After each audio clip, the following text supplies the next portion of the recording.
This is the Totality experience. I'm Britt Wilde, and we're about to have some vast conversations with epic guests and their uncensored honesty. Let's go. Is that your dog snoring? Yes. Can you hear her? Can you? Yes.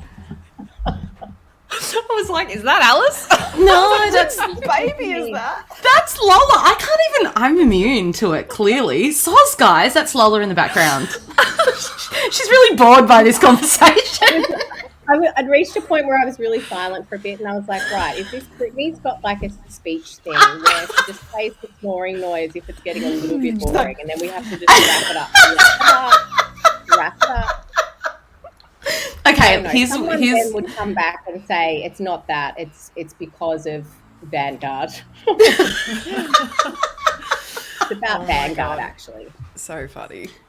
Yeah, I think the woke thing, it's really interesting because I completely agree. I think it's gone into this place of like ad hominem where we're attacking the human versus, you can not necessarily like someone's opinion and definitely not agree with it. And you also don't have to take that into like attacking the human being. I think we've gone into that realm where like general respect for humanity has almost eroded, especially in the online space. And then I also think, I was actually having a conversation with a client yesterday where I said, I think that wokeness and tokenism are like so closely related that it's become dangerous in the respect that everything has become neutralized. Like there's like everything has to be neutral. It's like you do you, I do me, respect and love and rainbows and sunlight and all of, it becomes so neutral that we've obviously seen this in the last few years. We've actually just lost the ability to have healthy debate where you can't actually be like, I know what you're saying and I respect what you're saying, and I see it differently, and here's how, and having a really amazing, robust discussion about that. We've really lost that skill. And I find that really interesting. And I do think that is a byproduct of this hyper wokeness of everything needing to be good and okay, and this like hyper inclusivity kind of movement where like everyone has to be included in every single thing. And this is the conversation I was having with a client yesterday is, it's so fascinating to me. Obviously, I'm in the digital business space and I'm constantly looking at marketing. And when I think about what marketing is, it's like the exact opposite of inclusivity because it's about niching down. It's about knowing exactly who your product is for and speaking specifically to that person. And it's the opposite of wokeness and inclusivity. And I just find that so fascinating is that where I can be looking at something that is so like unemotional to me, where I'm just like looking at a niche or I'm just looking at who I'm marketing to, can be so offensive to someone else because I'm not being inclusive.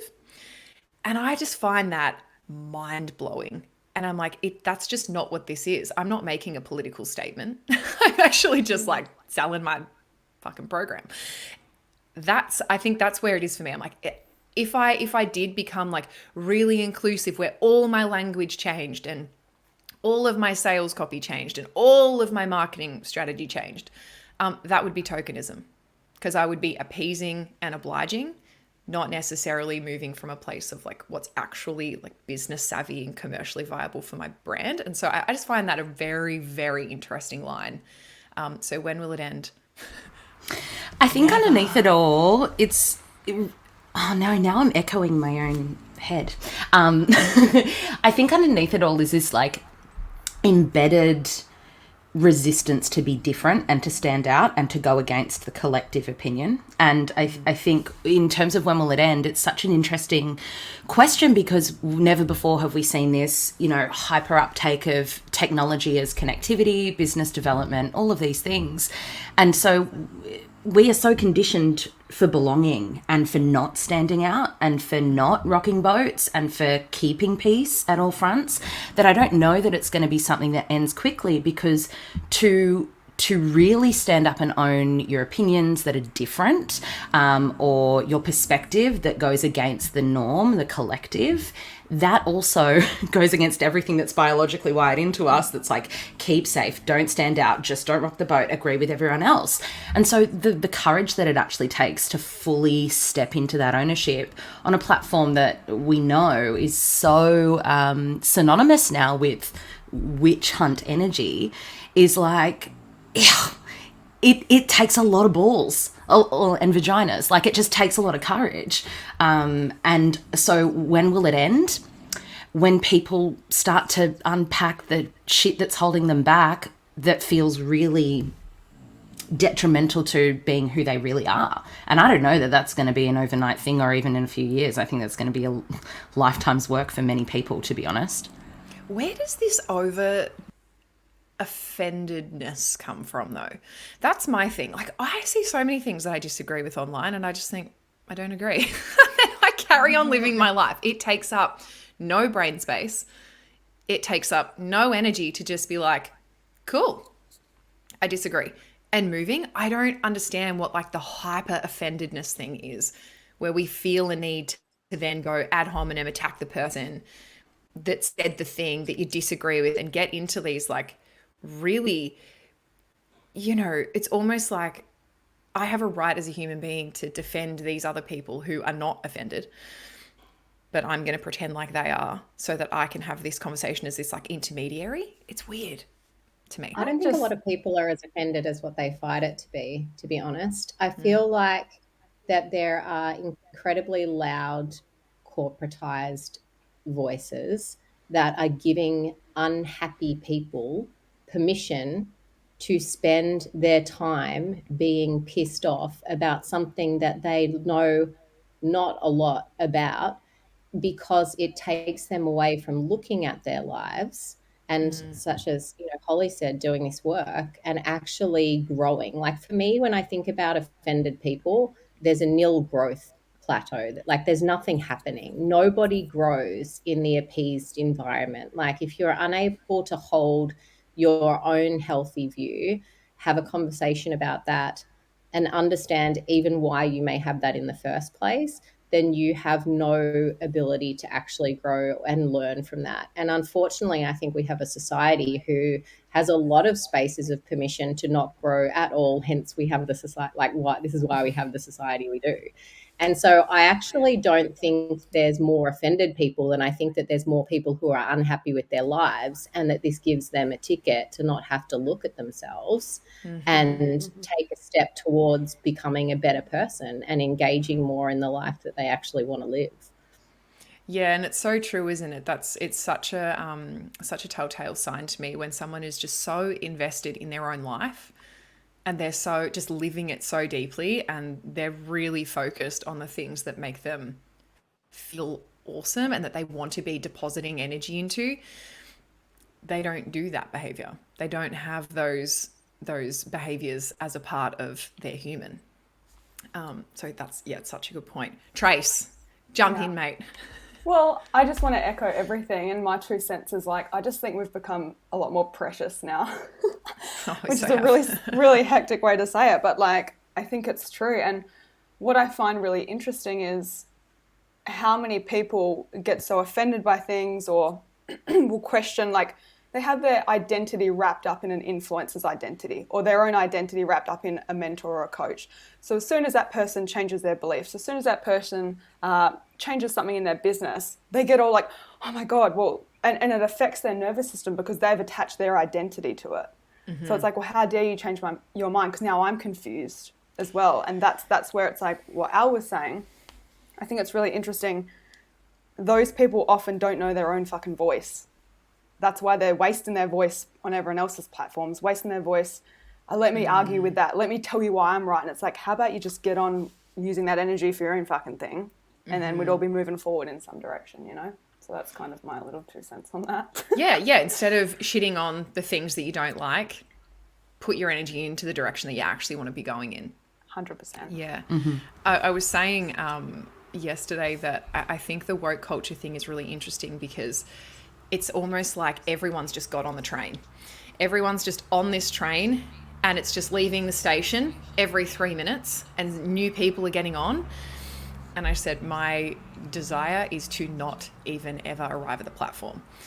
I just don't even want to go to the platform where I'm so hyper aware of it that it actually becomes part of my conscious consideration to be part of like a woke conversation that moves away from rational, authentic, alive, connected living in my own life. Like when it starts affecting the way that I am performing or behaving, like the digital space, yes, it's not like my actual real life, but what I'm putting on there is my real personality. You know what I mean? Like it's very authentic. It is me that's going on there.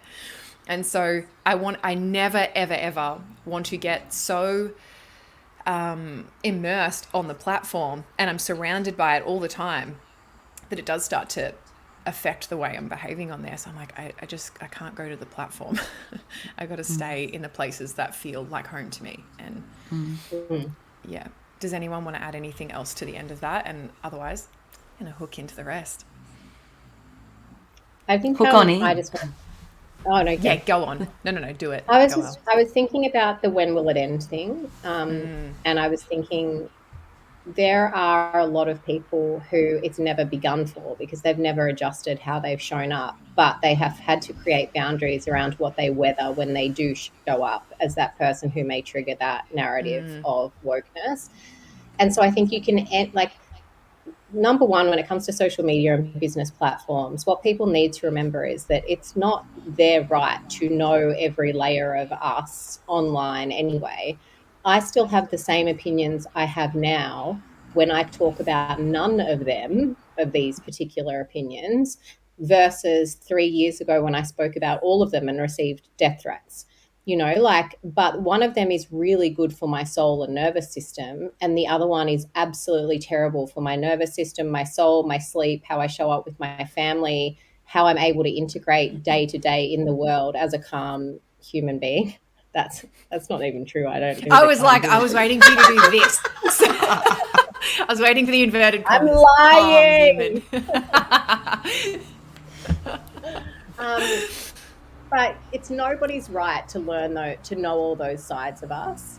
And I think that it's just a decision. And perhaps the difference now in this woke world is that we never had to make a decision about what we would or wouldn't share in the past. Whereas now we have to sit down, and you do. And I do this with myself a lot. If I see something I don't like that I think I could respond or retort to with my righteousness of opinion, now I'm like, next. Like, I know it's going to take away from my life. I know that, you know, and there's been stories even on Instagram, even recently, that I've posted and then deleted within 10 minutes because as soon as I see all the types of questions I get back, I'm like, actually, you know what? Like, I don't, this, my right, I'm taking it down. I don't want to have these conversations with people about this particular topic. I didn't realize maybe it would bring up conversations like this.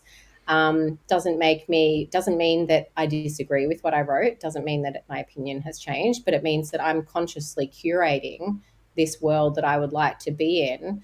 And I've given so much of my energy to things that actually don't benefit myself and my family moving forward. Like I make better decisions now on what type of opinions I bring into the public sphere that I work in.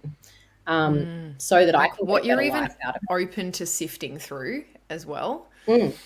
Like there's so much that I just never, ever, ever bring to the table because I'm like, I'm not willing to field questions. I'm not willing to sift through all of the, like, the trying to get to the root of your opinion so that they can have an opinion about your opinion. And it's just like, I actually just don't want to sift through any of that. So that's just something that I'm going to keep for myself, my life, things that I might discuss with Rory or with you guys or with whatever.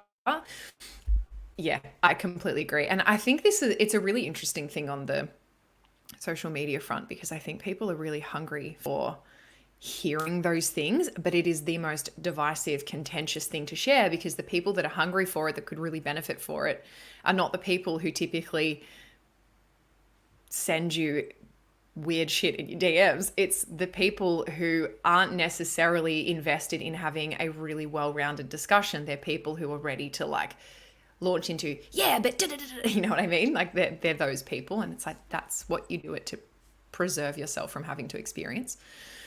Yes. Yes. Okay. So there was lots of questions around like motherhood and business and how that worked for us all, what we prioritize, how do you choose where you place your attention and your time and your resources and your effort and your focus when you are, you know, I'm air quoting here because it's not the best word, but busy. Like you're full. You're a full-plated mum. You have so much going on. You either have kids at home full time, or you have multiple children, or you know, you're having challenges as they're getting older and you're navigating new seasons, whatever the thing is. So I'd just love to, I guess, throw it to you guys. What are the main things that you focus your time and attention on in business, knowing that you have a full life away from it? We'll start there. This has been a big one for me to navigate as I want to say I'm a relatively new mum still. My little girl is 18 months, and for the first year, I had no idea. I was flailing wildly, and a big piece of the identity upheaval that I experienced in becoming a mother was shit. I have identified who I am and my worth and my value and what I bring the world through the work that I do in the world and how much money I make and how I contribute to my family with Trenny, my partner, my husband, partner. And so when that was, talk about work culture, when that was ripped away, I was really forced to sit and go, right, okay, I do need a life outside of Hollie business owner and also Hollie mother. And so it's only been the last 6 months that I am starting to get into a nice rhythm, and I know that will change as she grows as well. But for me, where I focus my attention when it comes to business is what gives me a return on my energy and time investment, and what makes me money, to be honest, because right now I'm at a place where I need to be financially contributing to our family. We are not in the space where Trent is primary income earner and I can have not sit around, that's an awful way of saying it, but I have to work. I have to run my business as well as be primary caregiver for my little girl. So anything that takes me away from that and takes Trent away from making an income for our family has to be generating something for me in some way. It's not enough for me to have a million ideas that I'm going to be creatively conceptualizing and like throwing shit to the wall and hoping it sticks. It's just like, that just is not where I'm at right now in this stage of my life.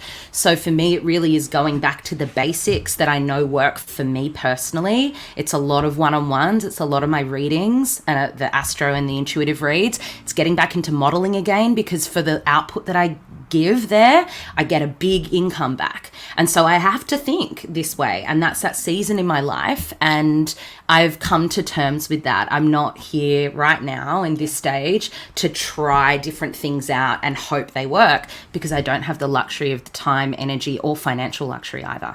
Yeah, I love that. And it's so relevant, because I think you can feel very guilted into seeing business that way, that, you know, you're choosing the things that make you the most money.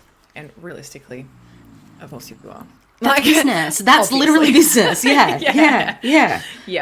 Yeah, I mean, if you've got a really small amount of time to be working, you're not going to be like, oh, I might faff about and just create a pretty graphic on Canva. You're going, what's going to give me a return? And what also helps me feel nourished as a human being away from motherhood. So it's like that nourishment piece, which can also be really connected to the financial nourishment, because obviously having a bigger financial income creates a lot more choice in your life. It gives you more freedom. It gives you the option to hire support if you wanted to, or to do things as a family if you want to, or whatever. So Exactly. For me personally, financially, like, that's why I run my own business. It's because there is no capacity in terms of what I can call in for my family, what I can earn. And I've come to terms with the fact that we can talk astrology, but we don't have to. But I'm a second house sun, and a lot of that identity piece is in materialism and money. And I'm not wronging myself for that anymore. And I did for a very, very long time. And it's so easy to be like, I'm in business to serve, and I'm in business to create impact. I'm in business to do these things. Absolutely, yes. I'm also in business to make money. And at this season in my life, that is one of the primary reasons that I am working the way that I do. Yeah. Well, there's a survival element to that, right? You have a family to care for. Exactly. Of course you want to make money. I mean, Tell me one person who goes to their 9 to 5 that says, I'm actually just here to serve, not here to make any money. Exactly. Yeah. Like, just because you have your own business doesn't mean you can't also enjoy, desire, and work to earn more money. Yeah. What about for you, Trace? Yeah, so similar to Hol, I still feel quite new to motherhood, even though Ollie's just over 2 now. But I feel like I had a couple of real big kind of transitions in the way the same that I had worth and the work that I do kind of all tied up together. But I remember when I had Ollie, and I can't remember if someone gave me this advice or I just fucking downloaded this shit myself. But I remember thinking, you know what, I'm just going to decide that I'm not going to be guilty about the work that I need to do in the world alongside being a mum, because Ollie's choosing me knowing my legacy. Ollie's choosing me because he's part of it. He knows I'm a fucking creative weapon. He knows I'm going to be not ever doing anything traditionally 9 to 5. He knows that my hours are going to be all over the place. He knows I'm probably going to travel at some point for work. Like, his little soul chose me because he's part of this legacy. So I'm not going to be like, oh my God, I can't do anything. It's like, he's part of the team. He's actually part of my squad here. So I remember, like, when I kind of landed with that, I was like, sweet. So if he's part of it, like, let me just carry on doing what I'm meant to do, of course, in the seasons and how it's going to flow. And the second thing that I went through, and I remember, Britt, we had huge chats around this last year, was really this letting go of, I had this badge of honor about being the breadwinner for my family for so long. Like, literally, kind of, it was like the dream when I have a baby, like, Luke's going to be a stay-at-home dad and I will work. And that was sweet. And that worked really fucking good for the first year of our life. Like, my business cranked that year. It was flowing really well. And then I got to a point, I was like, I'm fucking cooked, man. Like, I'm breastfeeding every night still. I'm still breastfeeding now. And I just got to a point, I'm like, so cool, I've ticked that box that I can be the breadwinner. I've ticked the box that I can crank as a mum and do this thing. And then it was kind of tuning into the energy and the rhythm of my family. And I was like, doesn't quite feel that good anymore.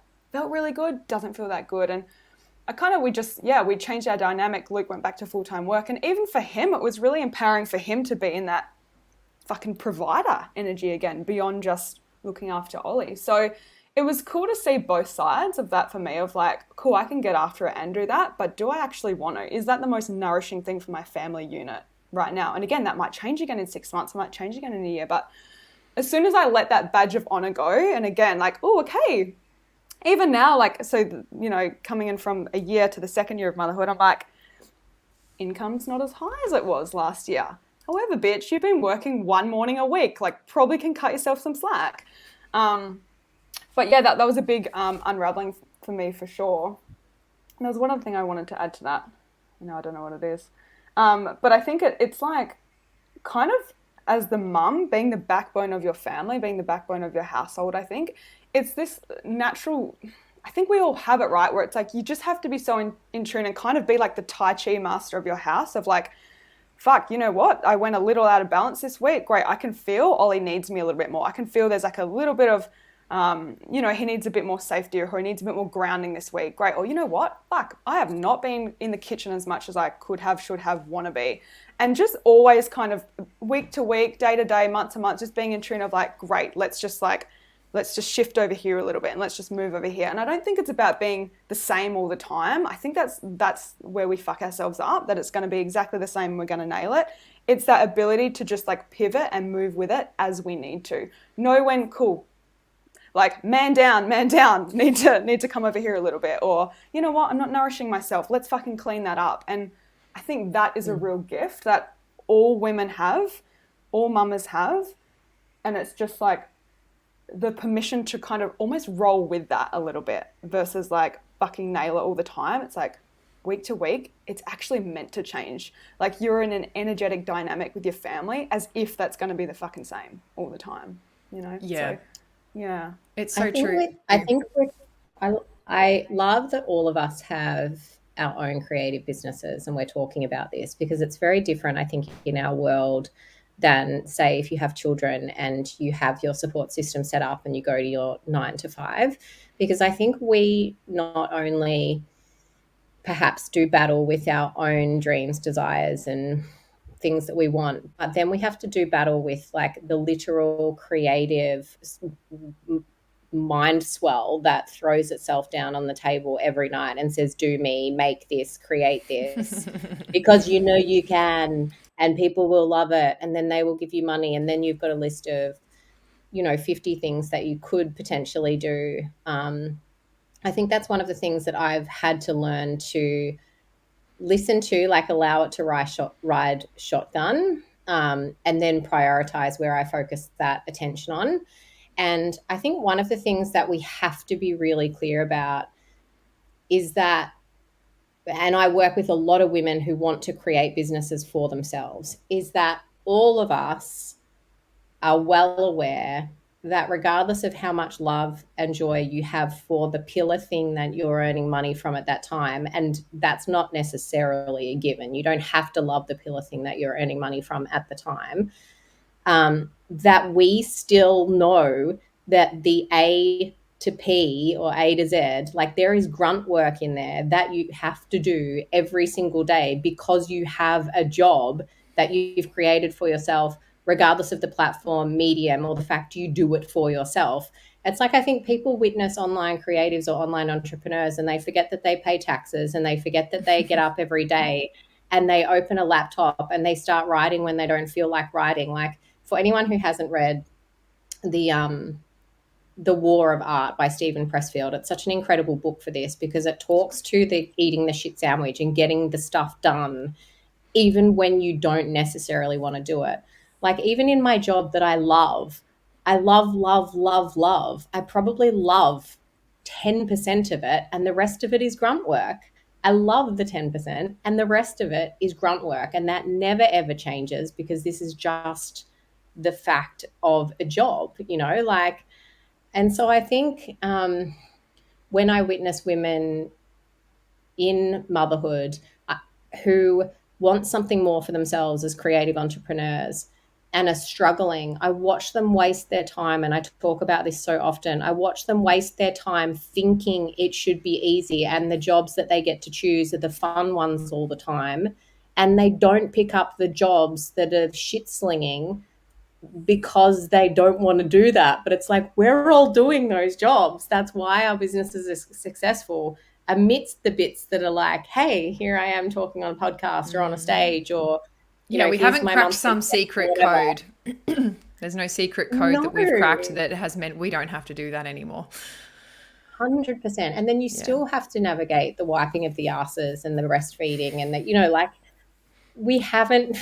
And look, there's women, I know women who are those geniuses in scaling their business, and they're like, no, you don't have to do it like this. And I've been told this so many times, you should scale now, you need to build a team out, you shouldn't be touching any of this. And I don't want that. And I have tried that. My personality doesn't lend to that. I get deep anxiety when I work in a team with other people. It's like, this is how I work. Relate. This dream of like, it is, but it's like this dream that we seem to have, or this vision that we have of these women, as if they're not working really smart and hard. It's both of those things. I've had that conversation recently. I'm sure you saw me nodding furiously, with a friend of mine who is pulling her hair out because she's going, I don't get it. I found the thing I love to do. I'm offering the thing I love to do, and it's not working. What am I missing? And it's like, so much. You're missing so much. All of the work. Everything behind the thing you love to do. It's not, if it were that easy, it's such a cliche, but everyone would be fucking doing it. They'd just be going out and doing the thing they love to do. But it's the 98% behind the thing you love to do. And if that is the end result at the end of, the years and years and years of skill acquisition in all fronts, bookkeeping, managing of your finances, managing teams, every single thing, not wasting your time in Canva doing up pretty graphics for the new creative. It's being able to discern what is actually a pointless task that is inflating your ego and your sense of self in the creation versus pragmatism and intelligence and a business savvy mind. And this, I was having another chat with a different friend about this. It seems to be the thing at the moment. And we were saying, I wonder if business just might not necessarily be for everyone. Not business might not, that was me being very, very precious. It's not for everyone. Not everyone will be able to, firstly, acquire the skills it takes to be successful in business. Secondly, actually have the grit and the determination and the pragmatism and the intellect to sustain and grow a business. And other people, especially in this day and age, can't be bothered because they want it to be easy and aligned and flowy and click their fingers. I found the thing I like. I'm doing the thing I like. Why isn't it making me money yet? And if they're the questions that people are asking, instantly I go, well, you haven't got a business mindset. And I don't know that you can actually teach that. I think part of that is something that's embodied, and yes, you can learn to acquire skills that will help and serve you, but also to a degree I wonder what it is that as a collective we're putting, like almost pedestaling the idea of the luxury and the glory that it takes to be working for yourself and to be a self-employed person, when it's actually really hard. And you know, I see it in my life. I'm like, you're just not cut out for it, and you're doing yourself more of a disservice trying to make this thing work rather than perhaps looking at it in a different way and going, what's going to be easier for me? What's not going to be slogging a dead horse, so to speak? Yeah. Love it. Yeah, same. It's really fascinating to me too, because one of the things that I see the most is that a lot of people can't hold the unpredictability of the income. That's the biggest thing for me, is that they actually can't hold, okay, I actually don't know what I'm earning next month, and like don't actually know where that's coming from. I'm going to have to pull something out of my ass and I'm going to have to market this with precision, intelligence, and authenticity for this to work. What is that going to look like where I'm not doing something that is, you know, maybe like taking advantage of other people for the sake of income, that sort of thing. A lot of people can't handle that. They can't handle the unpredictability of the income. And the bit that I really heard was, it's the irony that really blows my mind, which is that everyone's like, if it was that easy, if it was just about the really simple basic tasks that are a bit boring, if it was just about the grunt work, everyone would be doing it, which is the exact reason they're not. It's the exact reason they're not, because they think it's too simple. That's the thing that actually gets you ahead. And I always liken this to running. I'm like, you don't just get to go for a run and hit 4K, like 4-minute Ks. You don't get to do that. It's the slog on the way there. And people are like, yeah, but if I was cut out for running, I'd be running 4-minute Ks. I'm like, no, you will start at 8-minute Ks and you will have to work, and it will be grunt work for years so that you can arrive at that one destination and then maintain that, and then have a sickness or, you know, have an injury and have to rebuild. And it's like, people can understand that because it feels more tactile, but it's the exact same thing in business. Like, if you can't handle the unpredictability of the income, if you can't handle constantly having to do grunt work that is not pretty, it's not Instagrammable, and it's not a selling point of digital business or self-employment in any way, don't do it. It's not that glamorous. And there are glamorous bits, and there are bits that are awesome. And that's why we do it. We live for the 10%. It's just fascinating to me. People are like, I don't know where my income's coming from. I was like, neither. Like, same. That's how it is. I froth this convo so much because it's funny. Hey, like, I think you nailed it, Hollie, saying like, we've put working for ourselves or having our own business or entrepreneurship on a pedestal. And it's like, one of the biggest things with entrepreneurship is being okay with taking risks. And so many people are fucking not okay in day-to-day risks, big risks, small risks, whatever. And it's really about refining and rewriting our relationship to hard. As soon as something gets hard, do you fucking tap out and run? Do you go MIA? Do you go, fuck, it's their fault? Like, what's your relationship to hard? Because that's one of the biggest things in business. You see the online landscape changing so much in the last year, post-pandemic, everything that's going on. And how many businesses are fucking dropping like flies right now? How many coaches are like, fuck, I haven't seen them for like 6 months. What are they doing now? And it's like, oh, because coaching looked really fun. Coaching looked really beautiful. Oh, I can do all this pretty branding. Oh shit, okay, now things are changing. Things are getting a bit wobbly. Things are getting a little bit hard. who are the ones that are fucking standing at the end? The people that are like, I knew the whole time that it's this 10% is the sweet spot or the potency, but actually behind the scenes, I've got the resilience, I've got the stamina, I've got the grit, I'm doing the fucking things that aren't sexy to do. They're the people who are going to be like even more in their craft and again, you know, ahead, whatever that means, in 12 months' time. But I think this has been a real beautiful filtering system this last 12 months of who's actually fucking in it for the prettiness of it versus like the actual purpose of it and the actual alignment behind it and the mastery behind it. You know, I think it's been really interesting to watch who really knows business and who's really in it for the business and the vision long term versus, oh, this was really trendy for 2 years, but actually when the passion isn't there, what's still there? When the sexiness isn't there, what's still there? You know? And this adjustment, I'm just seeing this so much. I reckon I had 10 questions in my Instagram question box yesterday about this thing of like, how are you dealing with, and this was actually one of the questions, how are you navigating post-pandemic world in business? Yeah. And I'm like, I'm doing the exact same thing I've always done, which is that I'm assessing the collective. I'm looking at what's working and what's not working. I'm looking at my skill set and I'm marrying them together and I'm creating things that fucking work in this climate. Yeah, read the room. Read the room. That's all I'm doing right now. Like you're that makes me think about something. Oh, sorry.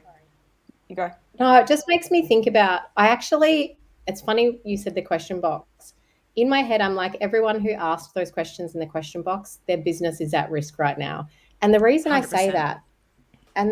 say that is because no woman I know who is doing it is asking someone else those questions.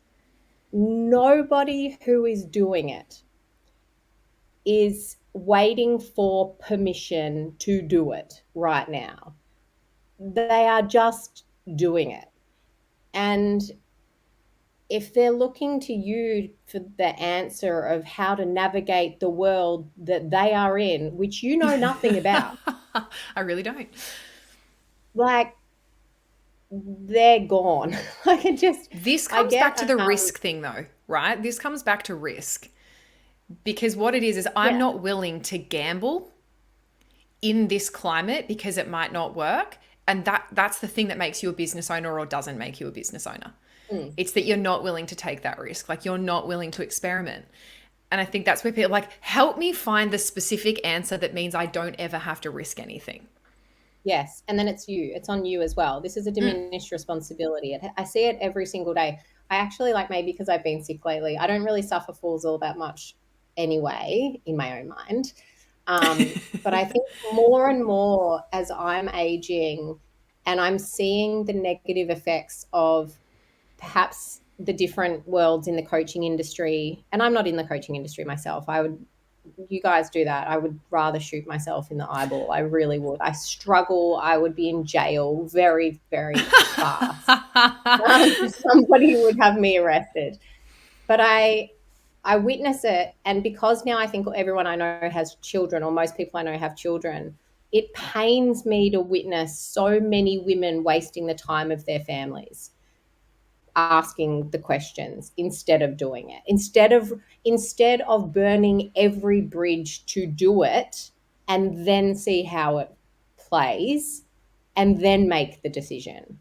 Like trying to make the decision from the outer edges of somebody else's perception of it is absolutely impossible. And if they have children at home and they're asking that and sitting on the edges and telling people they want more flexible time freedom with their babies, then just stop and go to your babies and get a 9 to 5, like whatever. Yeah. They're seeking stability. That's the thing. And you are not going to find stability in this line of work. And if it wasn't how do I make money or create a business in a post-pandemic climate, then it would be, off the back of the bushfires. There would be another global thing that would be the reason why their business or their thing isn't working.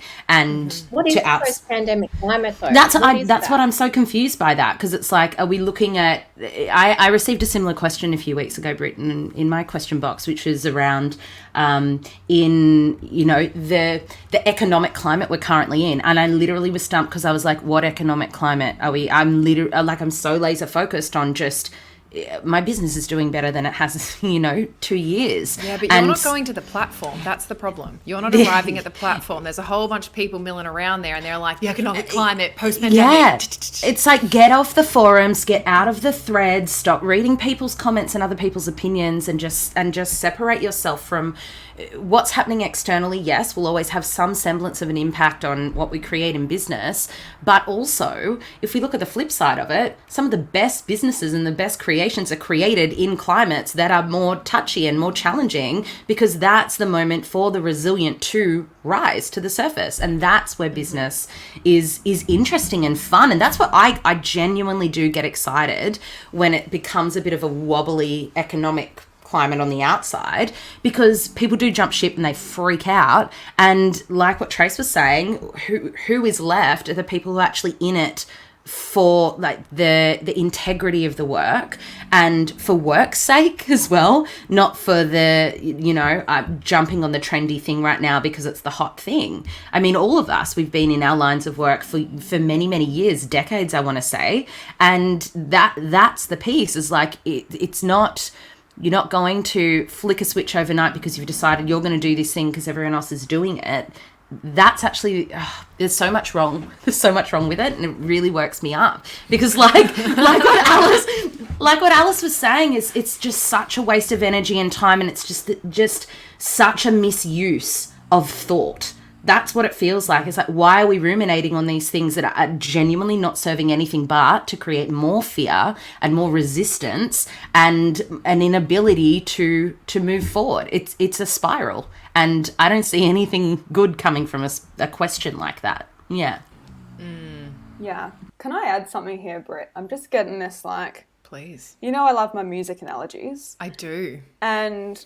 all I'm kind of like seeing and hearing right now, and also you spoke to this a few weeks ago, I think, about how many people are just not willing to pivot their business right now in terms of their pricing, in terms of their offers, in terms of just their ego, like, no, I'm worth more than this, or no, I'm not going backwards, And I have this analogy of like... Makes me want to curl into a bowl.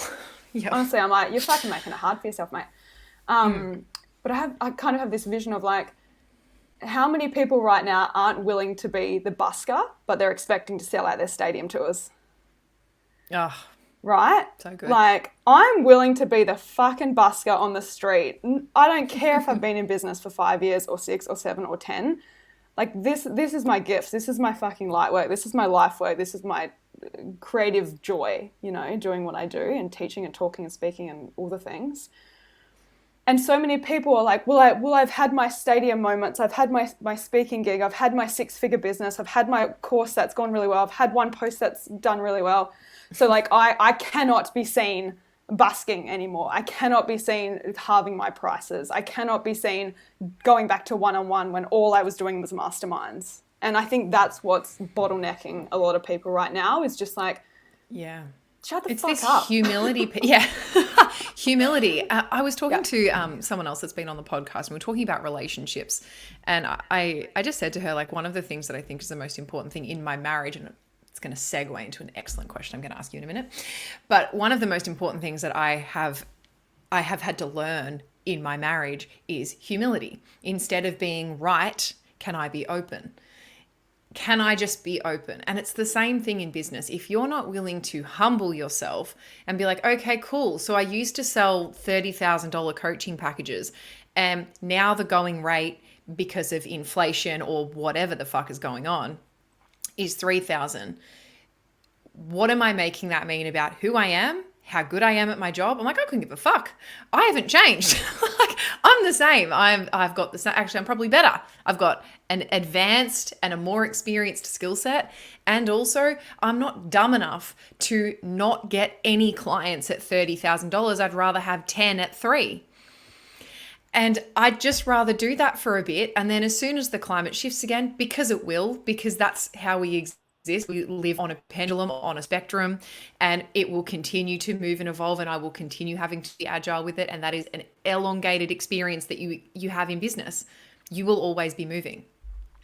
I just think, well, I'd rather make great money working than make no money not working.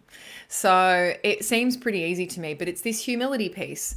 I'm not too proud to run a masterclass for $39. I'm not too proud to offer my coaching at a lower cost than I did last year or the year before, because it is more reflective of where we're at. And I mean, a lot of people, and what I think is being reflected in this question, the post-pandemic world in business, is that lots of people haven't returned to their jobs as they knew them. Lots of people don't have the same disposable income. Lots of people don't have everything extra. And I think what that means is then the place that people used to make decisions from is this place of expansion. I've got extra. I want to put it into, like, I want to deposit this money into something that is expansive and quantum. And it was like a little bit more magical. What I think they're doing now is, I need to quantify this with my family. Like, I got to cross this off with my spouse. It needs to fucking make sense. And so when I go to Rory and I'm like, hey, I want to invest in this thing. And he's like, what are you going to get? I'm like, quantum leaps. And he's like, no. Or I go to him and I'm like, I'm going to actually, yeah, magical things.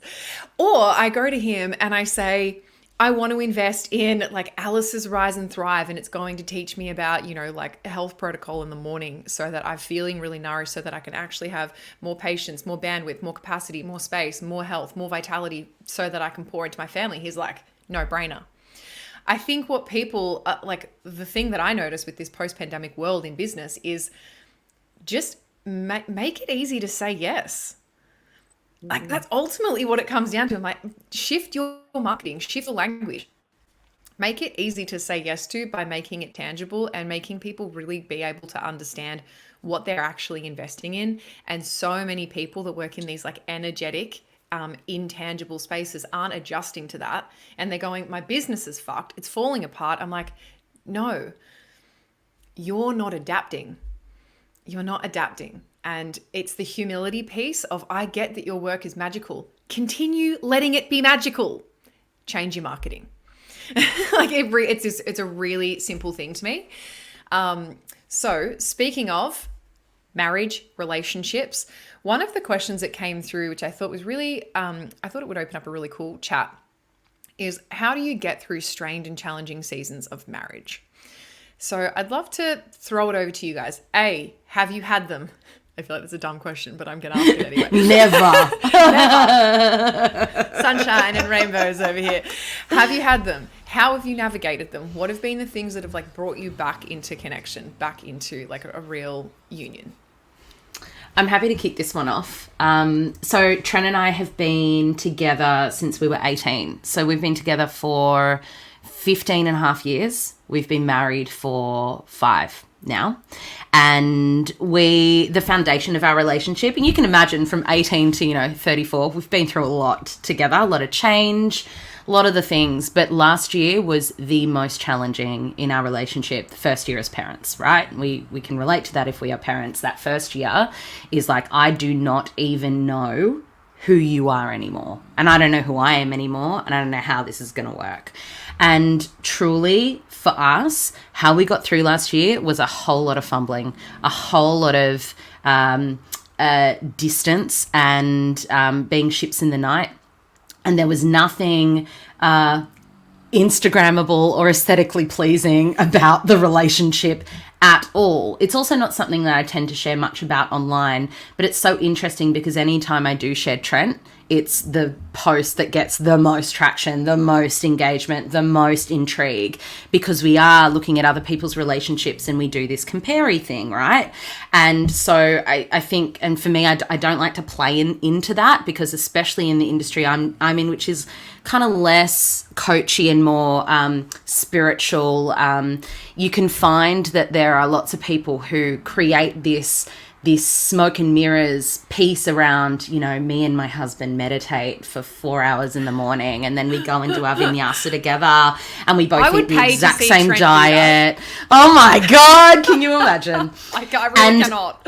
I've never prescribed to that at all. In fact, one of the things I love about Trent is that he is so not in this world, and I wronged him for it. I did. There was a period like 4 years ago. Actually, that was my Saturn return when I fucked off and went to the Edinburgh Fringe Festival and ran away from him for a month and went and just watched performances for 3 weeks.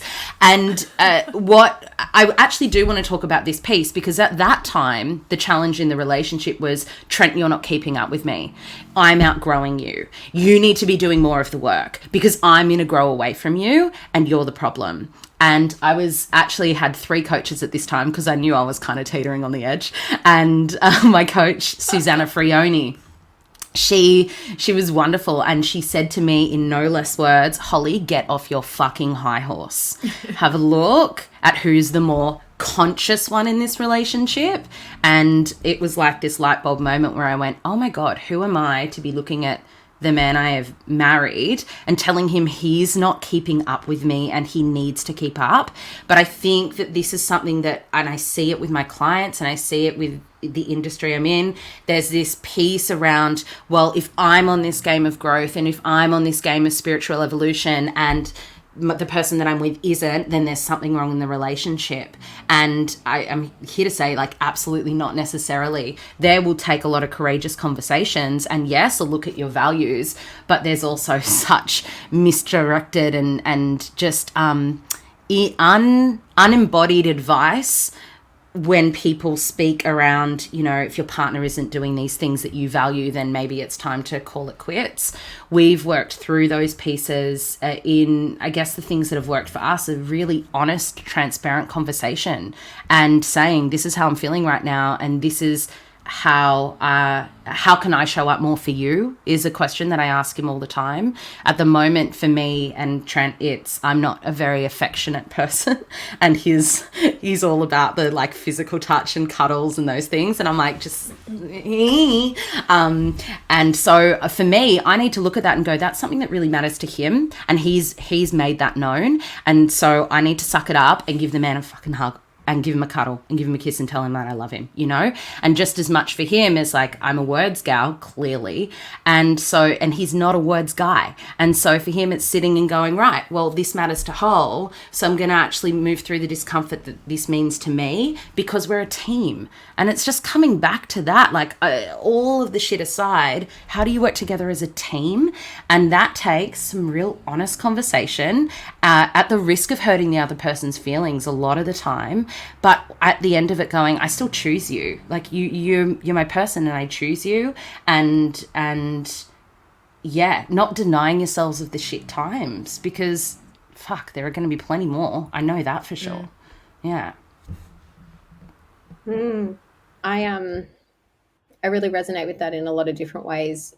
Cameron and I have been together for about 14 years, and he's come into our relationship as someone who witnessed a healthy relationship between his parents growing up, and I came to our relationship only witnessing trauma, abuse, and separation. And so there are no definition of what a healthy relationship can look like. I am a super pragmatic, like I would like to say that there's a part of me that is very much like a female sober Bukowski in some ways, Charles Bukowski. Like I'm just so aware of the actual brutalness of life and relationships.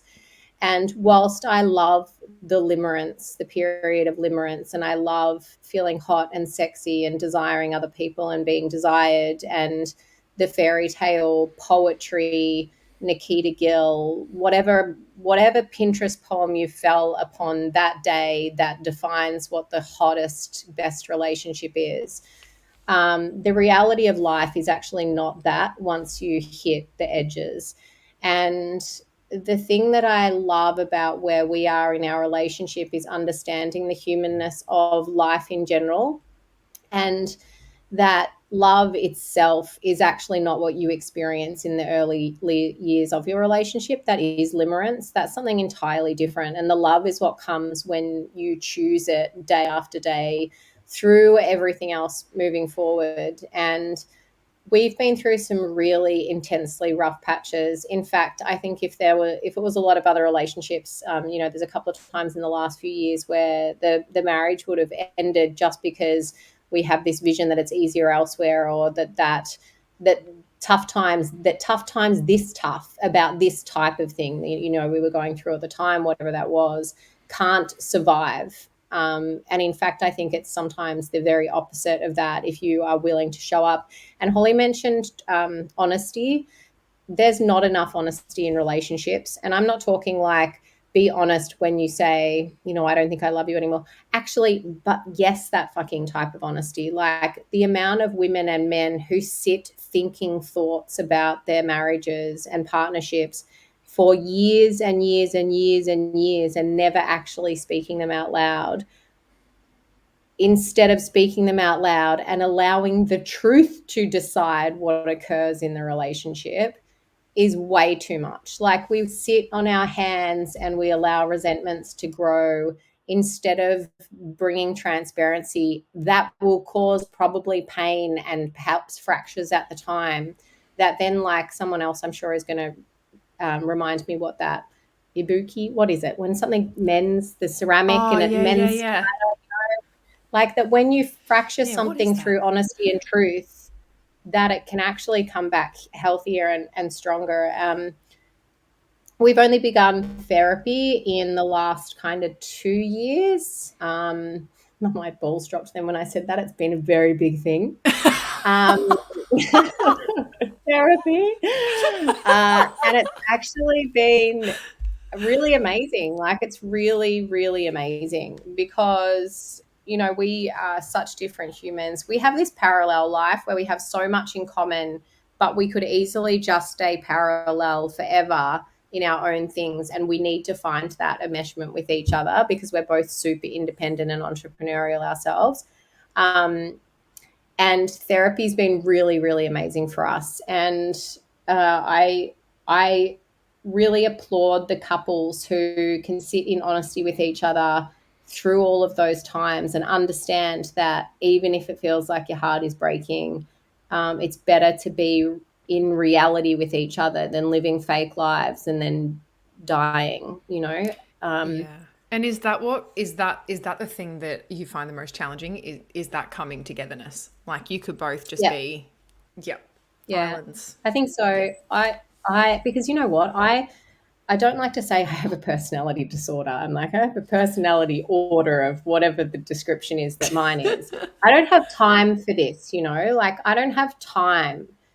And I can't be bothered. And poor Cam will sit there and that's obviously not true, but I think I don't have time. But he will sit there and he will talk to me about something that's important to him. And 15 seconds later, I will literally do like a brain dead. And I'll ask him a question about something like the pineapples were great at the market today. And that will be in the middle of it. Like I just, he's working with me as a human and I'm trying to work with him as a human. And I just did it just then. I have no idea what I was talking about. So there you go. This is us having a conversation, me and my husband. He's like, this is the most important thing of my whole entire life. And you're like, pineapples. 100%. I'll jump on a thread there, Al, and offer something here. So Luke and I have been together 10 years this year. We're not married yet. And two things I want to talk about. How funny is it that everyone on their vision board is like, I want a conscious relationship. And then I see so many people get into quote unquote conscious relationship. It's like fucking full-time job trying to navigate it. Triggers on triggers. I'm like, that's not fucking fun. Like, do not sign me up for that shit. But I think that again became a very cool thing. Like, no, and it's like a grounded, good human as your partner. Like, you cannot get better than that, man. Especially if you just say, if you're quite creative and intuitive and, wild woman. You fucking need some groundedness in your life. Like, the amount of relationships that I see, I'm like, fucking airheads on airheads, man. Like, no, this is not helpful to anyone. But anyway, that's a whole other thing. So it's funny how a lot of people have attached to let's have a conscious relationship. It's like, well, what does that actually mean? Like, are you just looking at what it looks like on Pinterest, or what actually does that mean to you? But only 2 weeks ago, Luke and I were just sitting on the couch one night and just reflecting, and we were both like, fuck, we're not feeling really inspired in our relationship right now. And I think that's a real thing where it could be like, oh my God, Luke doesn't love me, he doesn't think I'm attractive. And it's like, no, it's not that. It's, we've been like role mates. We've been got our parent hat on. We've been, okay, how are we just making sure everything is sweet at home? That sometimes that soulmate part of us isn't nourished, right? And we're both like, yeah, fuck, like who are we outside of being Ollie's parents? Who are we outside of our businesses? Who are we outside of this? And like what's nourishing and what's feeling inspiring just in that dynamic between us? Because when you're parents, that's fucking, well, definitely our experiences, like that's really works in cycles for us, where it's like we feel real connected and really intimate and really fun, and then it's like fucking, it's like FIFO, and then it's like, even though it's not FIFO, it's like FIFO intimacy, where it's like, oh, fuck, I haven't seen you all week, how the bloody hell are ya? What's happening? Even though he's been there the whole time, you know? So I think that's an important thing of like, again, the whole Instagram thing of what we can see, and oh my God, photos in their undies and they're pashing and it's so hot 24/7. And it's like, yeah, and also what are those honest convos behind the scenes of, yeah, I'm not feeling real connected to you right now. Like I fucking love you, but I'm not feeling that connected, or I'm not feeling like emotionally stimulated, or I'm not feeling, you know, whatever it might be that's going on, or the fun's just not there anymore because we've just been parents. So it was cool. That's just happened in the last month for us of like, yeah, what are we going to do about this? And I know for me, like communication has been one of our biggest things, and especially that first year of parenthood, like leaning on our friendship, leaning on the fact that like we fucking love each other like as soulmates and best mates, and like we're going to laugh about shit, we're going to get pissed about stuff, like we're going to be like, what the fuck are we even doing? But leaning on the foundations of we are best friends no matter what has been really beautiful. And I remember even the same as you, Whole, like the start of my relationship, I was kind of going through my awakening like 10 years ago or whatever, and Luke very much wasn't. And then he kind of halfway in, he started to really tap into breath work as a modality and a bit of men's work and stuff like that. And I remember he went on a retreat and I was like, oh my God, this is amazing. Like we're going to be connecting on so many different levels. He comes back, drops all these fucking bombs on me, like all these like childhood, and I was like, oh, I didn't fucking sign up for this. Like I don't really need to do this work. And like, I remember that was like a really challenging part of our relationship, because all of a sudden all the fucking can of worms open, which is beautiful because I'm like, great, we get to look at this stuff. Like I want to know you as a human. But I was also like, fuck me, it was just some nice retreat you were going on, mate. Like all of a sudden I got to fucking digest all this new information about you. But yeah, communication is always one for me, and it's something I, especially as a psycho Aries, like I very much have a fight response. So if Luke says something to me, I'm like, fucking hell, no, like a fucking chihuahua. And it's like, I've really, that's my thing in communication. Luke's has been like avoidance. So if something's like stirring him up, he'll be like his nervous system response is like the flight response. So he'll be like, oh, just dust this under the rug, or not worry about it. And mine is really like the come at you. So like knowing that about each other and like smoothing those edges has been one of our biggest lessons. So if he like comes to me with like, hey, Trace, not feeling really inspired by our relationship, my nervous system is like, fucking what have I done? Or like, you know, it's like, okay, like take a breath here. Yeah, me too. Like, let's talk about this. So yeah. How old were you when you had kids, Al? I had Hollie when I was 27, and then Ruby at 30, or 27 and a half and 30. So Yeah. I feel like that's kind of fairly average. Maybe it would be considered a little bit more younger now, but Yeah.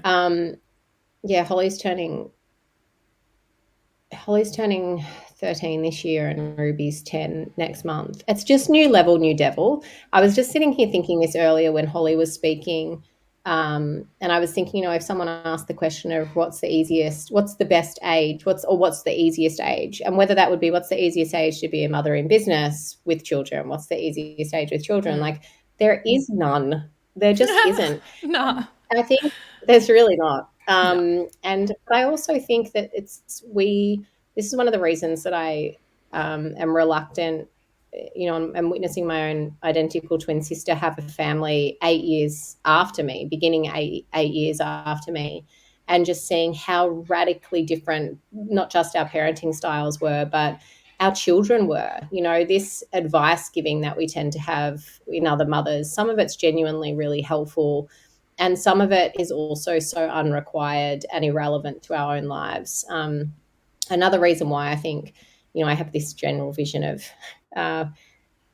you know, I go back to that the chat box, the question box again. It's like, you know, how do I give you the answer of my experience now when all of us are having such remarkably different experiences? And perhaps mine is tainted a bit at the moment too, because we are going through a really difficult time. If you had have said to me when Ruby's 10 years old or nearly 10, you're going to have a child who doesn't want to go to school and you are trying to navigate whether you completely shift what school and education looks like for this person, and it's going to be incredibly stressful, and you think you're going to have your days to work, but actually you may have a child at home with you crying all day. Like, we are in the trenches again, and with something totally different right now, and trying to navigate that. And everything hits everything. You know, when you were talking about woke, I was like, are we actually now as adults, like, am I so woke that now I care too much about what my daughter's telling me? Like, you know, if this was the 80s and Ruby was like, I don't want to go to school, we'd be like dragging them down the street. Like, you are going, you would tie them to the chair and they would be kicking and screaming. And, you know, now I'm in this, you know, she went and saw a counsellor yesterday morning, or a child psychologist she's seen a couple of times. Like, we are shifting and making decisions for her life in our lives that's affecting our lives and her lives. And that's, you know, in a new model of parenting or a new paradigm that we've never existed in past the, you know, the corporal punishment of the 1980s, where, like, you knew your parents loved you if they just, like, well, I don't know, like, I mean, we all got hit with the strap or the wooden spoon, whatever. So I know nothing. I don't know how to do anything at the moment. That's me. Like, someone said the other day something about parenting, and I was like, I have no idea what I'm doing, but it's costing us a lot of money and emotional bandwidth, and we still don't know. Yeah, gosh, sorry. That was just thanks, guys. Thanks You're for welcome. listening. It's a struggle right now. Well, it's a struggle, and there are so many implications to that, which is not just, you know, your daughter's having a hard time. It's that you're having a hard time. It's that it has an impact, I'm assuming, on your older child, because it, you know, fucks with the dynamic. And then there's tension between you and Cam because you're, like, dealing with things differently, and then you're projecting at each other. And I was going to kind of piggyback on that and say that is what Rory and I that's our biggest challenge. Yeah. We've been together. I say only. We've been together for 7 years. We've got 3 kids. Like, our girls are 6. We were pregnant like that, and everyone's like, was that so hard on your relationship? No. We actually breezed through that first year, mostly because we didn't have a standard that we'd set beforehand. We hadn't had 10 years together or 3 years together before we had kids. This was all we knew. We're learning about each other. We're getting to know each other. We're navigating twins. He had to get his hands dirty. Like, he had to get in there. There was 2 of them. We just became a team in that time. And it was really awesome. So, most challenging time for me personally, but Rory was right there. And yeah, we became such an amazing team at that time. So that wasn't hard for us as a couple. It became hard when we had our 3rd baby. Because what I imagined was that things would continue as usual. But what actually happened wasn't just, you know, I had an amazing home birth. I breastfed with ease. She was a great sleeper. Like, it was all pretty cruisy from the baby level. But what then happened was that my big girls missed me, and I didn't have enough time with them, and their behavior went fucking nuts. Obviously, Billy developed this OCD type behavior, and we were at the child psychologist all the time. We were trying to deal with that. You know, we couldn't get out the door without her putting her shoes and socks on, you know, 50 to 100 times.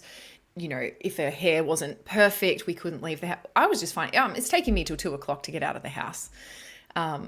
So then I'm not working. I'm our primary income earner, sole income earner at the time. It was creating financial pressure and stress. Riley started having big emotions because obviously she feels completely left out on the attention front. I'm feeding, and it was a nightmare. And what ended up happening was that across all of the little heads, I could see Rory, and I was like, hey, hi over there. I've forgotten who you are. I have no idea how to connect with you. I'm resentful that you're not helping more, even though you can't do the jobs that I can do. You can't breastfeed my baby. You can't co-sleep with her and roll over and give her a boob. Like, you can't take the load off me. And that's hard. That's hard because then I feel completely overworked and I'm looking over at you and all I feel is envy. And that's when we hired a therapist because it was just necessary. I was like, I don't resent you as a human being. I resent and envy what you're experiencing. And I actually want that for myself. And it feels really hard when I am so depleted. And I think, yeah, that was the hardest for us because it wasn't necessarily about communication. It was logistical. I couldn't find a way out of the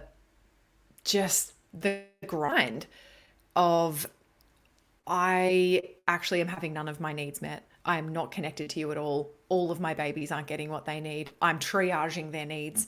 And I'm just like, you guys don't matter as much as this other one. Like, I'm going to focus on her today. It was an absolute nightmare. And I can honestly say we've probably only just emerged from it.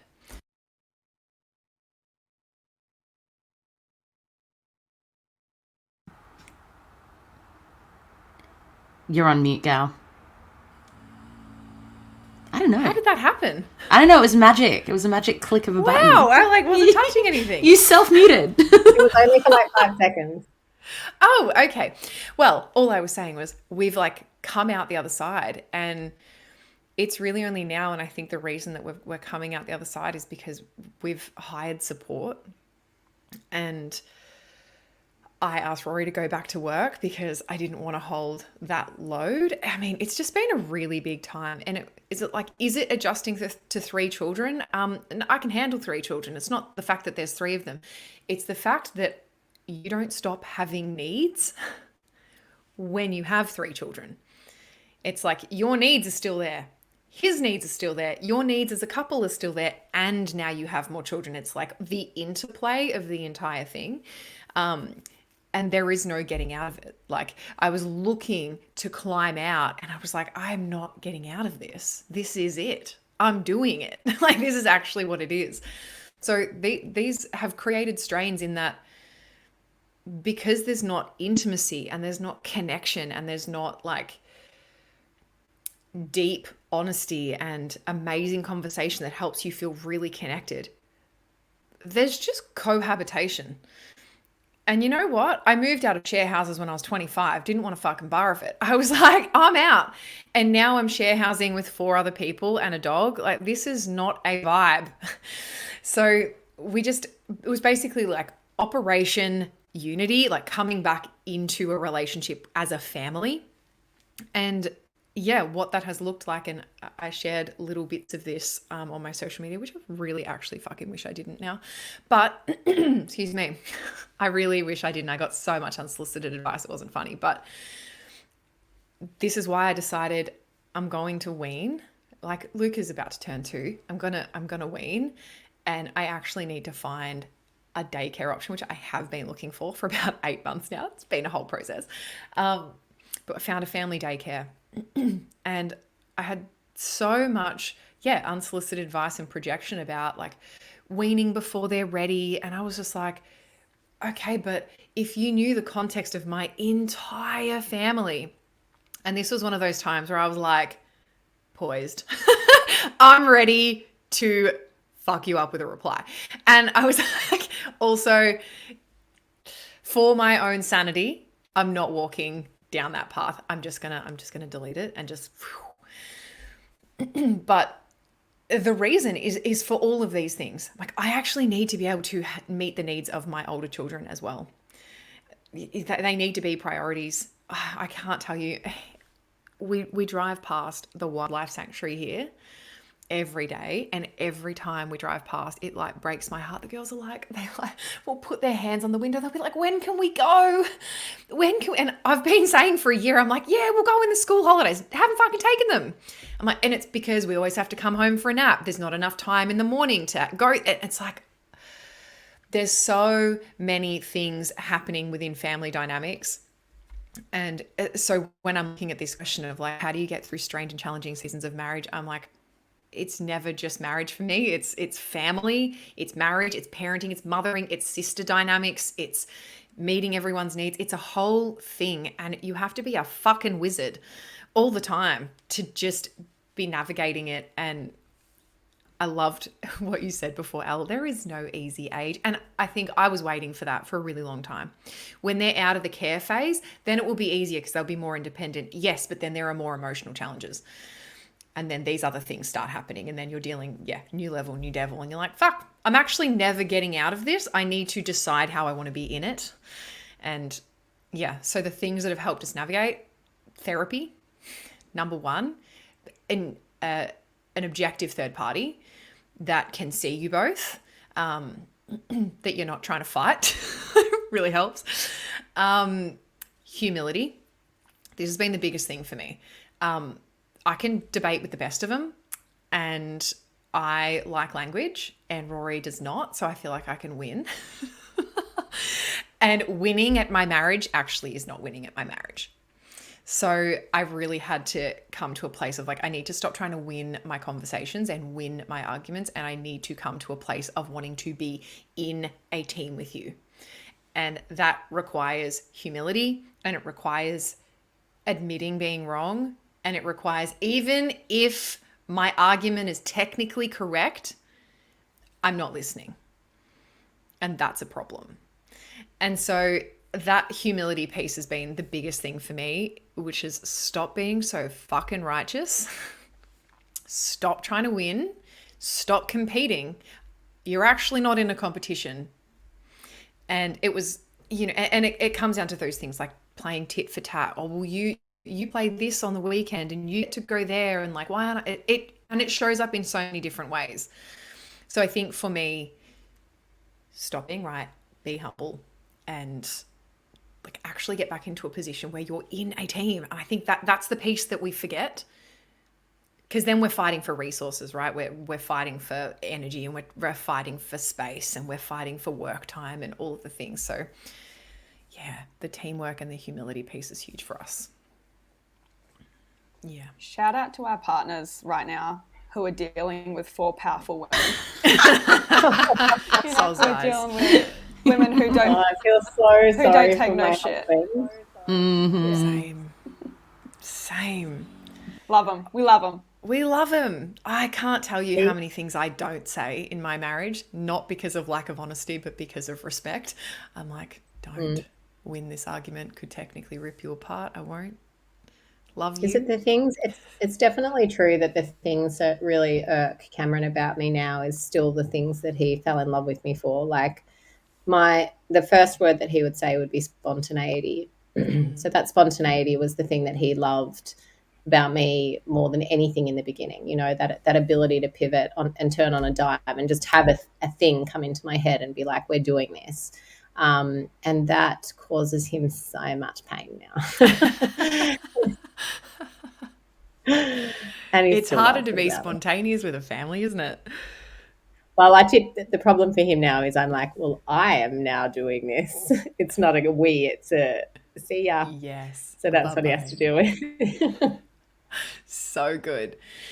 Okay. Speaking of raising children, I want to talk about this topic that was requested of us, and I'm actually really interested in this because obviously, Holes and Trace, you don't have kids of school age. And so I'm interested in your thinking on this. And then obviously you have 2 daughters having very different experiences in school, which is fascinating to me. Obviously I have twins in school. So I just think this is a really cool topic, which is about raising sovereign children while using mainstream education. Alice, go, because I was like, Alice was just like, oh God. No, I'm happy to talk to this because I have good. minimal experience, so I'll just keep it short and sweet because I'm not there yet, and to be honest, it hasn't really occupied much headspace at all. People ask me, have you enrolled your little girl into daycare school? Nah, haven't. I'll get to that when I get to that. So in terms of anything valuable that I can offer here, the only thing I have that comes to mind is I'm a pretty sovereign human and I went to a mainstream school. I went to a Catholic high school. I actually had great schooling experience. It was what was happening at home that kind of fucked me up. So to be honest, I am pretty separate to the labels of, my kid goes to a Steiner school, my kid goes to Montessori, my kid goes to a Bush school, whatever it is. Cool. Is your kid happy? Are they learning about life through life and also school? And I'm on, and it might be my naivety talking because I only have an 18-month-old right now. I'm sure, positive that my opinions on this will change at some point. But for me at this stage, I just reflect on my own experience of education. I had a really good experience of mainstream and even Catholic schooling, to be honest. And I turned out pretty okay. And that's the way that I look at things with screen time as well, or the fact that I had an epidural in my birth experience, or the fact that my daughter was formula fed and bottle fed. I'm like, whatever works. I have no judgments. And I also know that she, like what Trace was saying earlier, she's chosen the experiences that she's going to have, and I can't protect her from those. I can to a degree, but they're going to come in anyway. And if that's through a mainstream school versus if that's in a Montessori or equivalent, then that's what it's going to be. The one thing I will say is I will just not homeschool my child. There's no way. I am not cut out for that. Nothing about that appeals to me whatsoever. I will not do it. And you can quote me on that in 5 years' time. I will not do it. But that's me. I am so here for this opinion. It's so great.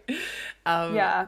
I was just going to say, I don't feel like I have anything super useful to add here yet, because I'm very much the same, I'll think about that in 2 years, deal with that when it comes. Hopefully I'll, have some clarity around it then. But if anyone knows, I'm just keen to see if School of Rock is enrolling. Anyone got Jack Black's contacts? Because that's cool. a fucking school I'd get behind. Awesome. So, yeah. But yeah, we don't know. We're going to roll with it, but the same. I had pretty good schooling experiences, and I think that you can read all the fucking books, but just learn to read your own child and know when their nervous system's supported, when their creativity is supported, if they're a little fucking brainy kid, just being able to pivot with their gifts and know what you got to do. I think that's a really important one. And also, school starts at your fucking kitchen table.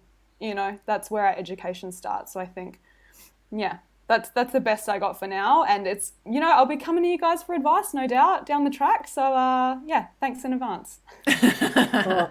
I'll be crying in the pantry.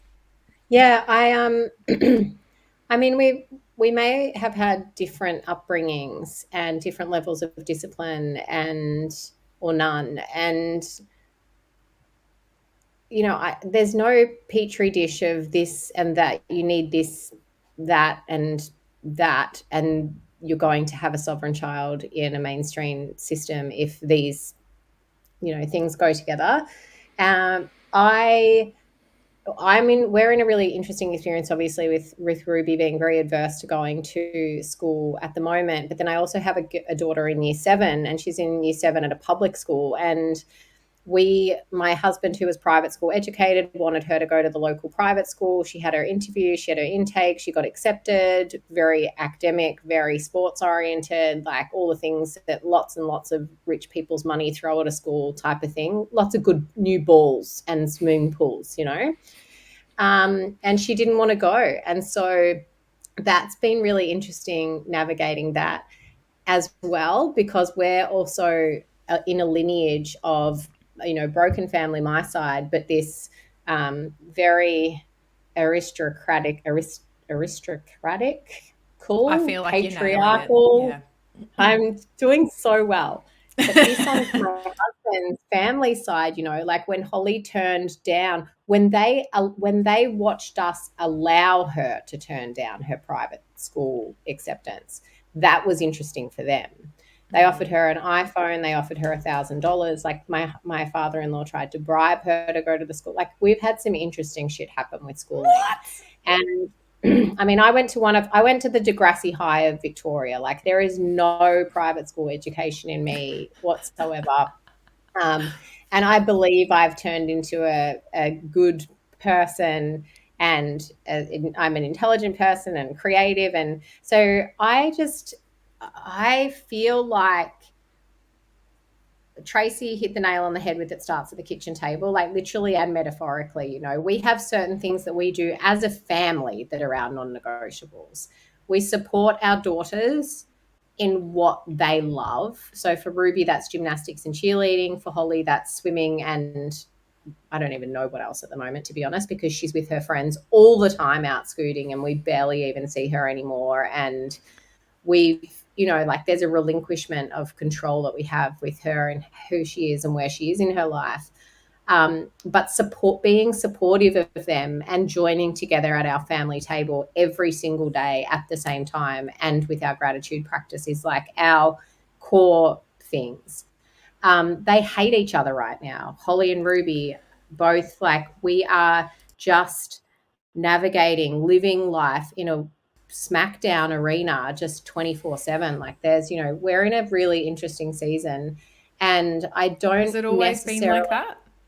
No, it's only since Hollie's been in year 7. So it's only been a year or just under a year. And it's horrible. It's actually really horrible. So we don't choose to go anywhere as a family of 4 at the moment because it's like, well, some person surely should be spared from having a shit experience, right? So 3 people have a shit experience and one person gets to be free and have their own lovely experience with whatever they're doing at the time. So the older I get as well, I do now have so much less judgment. I'm such a less judgmental person when it comes to right or wrong with parenting now. I was that dogmatic health paleo person, whatever it was at the time. And now I just witness other women, like young Instagrammers, who are like, I will never let my daughter do this. I'll never let blah, blah, blah. And I'm just like, oh, this is hilarious. Like my 12-year-old comes home with a completely blue mouth after having slushies from 7-Eleven that she buys with her own fucking money. Like you get to a point where, and her whole bathroom bench is covered in Sports Girl and Mecca, Sol de Janeiro. Like it's chemicals all over her all of the time. And my business is the opposite of that. My life's work is the opposite of that. And so it's kind of freeing, and it gives you the ability to see humor in the thought that we could have that we will literally be able to directly affect more of their life than we think that we will, And yet at the same time, I think with those tiny little core values that you do have as that woven tapestry right in the middle, I feel that you do give them something to come back to. Kids just want to feel safe and nurtured. Like when I look at the things that I went through as a child that triggered behaviors and life events for me that were really, really negative, it's because there was a lack of nurture in the home. Like a child's core requirement for development is to feel loved. And that's all you fucking need to do. Like, I mean, zoomed out. That minutiae of the school that they're at is largely irrelevant, zoomed out. Like them being sovereign. Like, how did I become sovereign? I was raised by a drug addict and an alcoholic who knew nothing about, like, what, how did we all become sovereign? Like, did our parents go, and this is the manual for the sovereignty that you're going to have when you're older? Like, you just give them the space to be who they are, and that's how it happens. And I will close with this again, just as a reminder. I know nothing. I do not know anything that I'm doing. Well, neither do I. I don't know bloody anything, and I'm always winging it. No idea what's going on. Never. Yeah, my girls are also, they're at a local public, I don't really know the difference if it's a public or it's an independent. It's technically called an independent school, and I'm pretty sure that's public, so I don't know what the fuck is happening there. But that's where they go. And it's very interesting to me because I also will never homeschool my children. We tried to do a homeschool co-op with a few of my friends. I almost died of hatred for that experience. So I will never do that again. It was my worst nightmare, wrapped up into a lovely little neat bow of 7 children. And it was horrid. It's not who I am as a person. And I think that, the homeschool thing, what I really find really very, very interesting is I have no qualms with homeschool.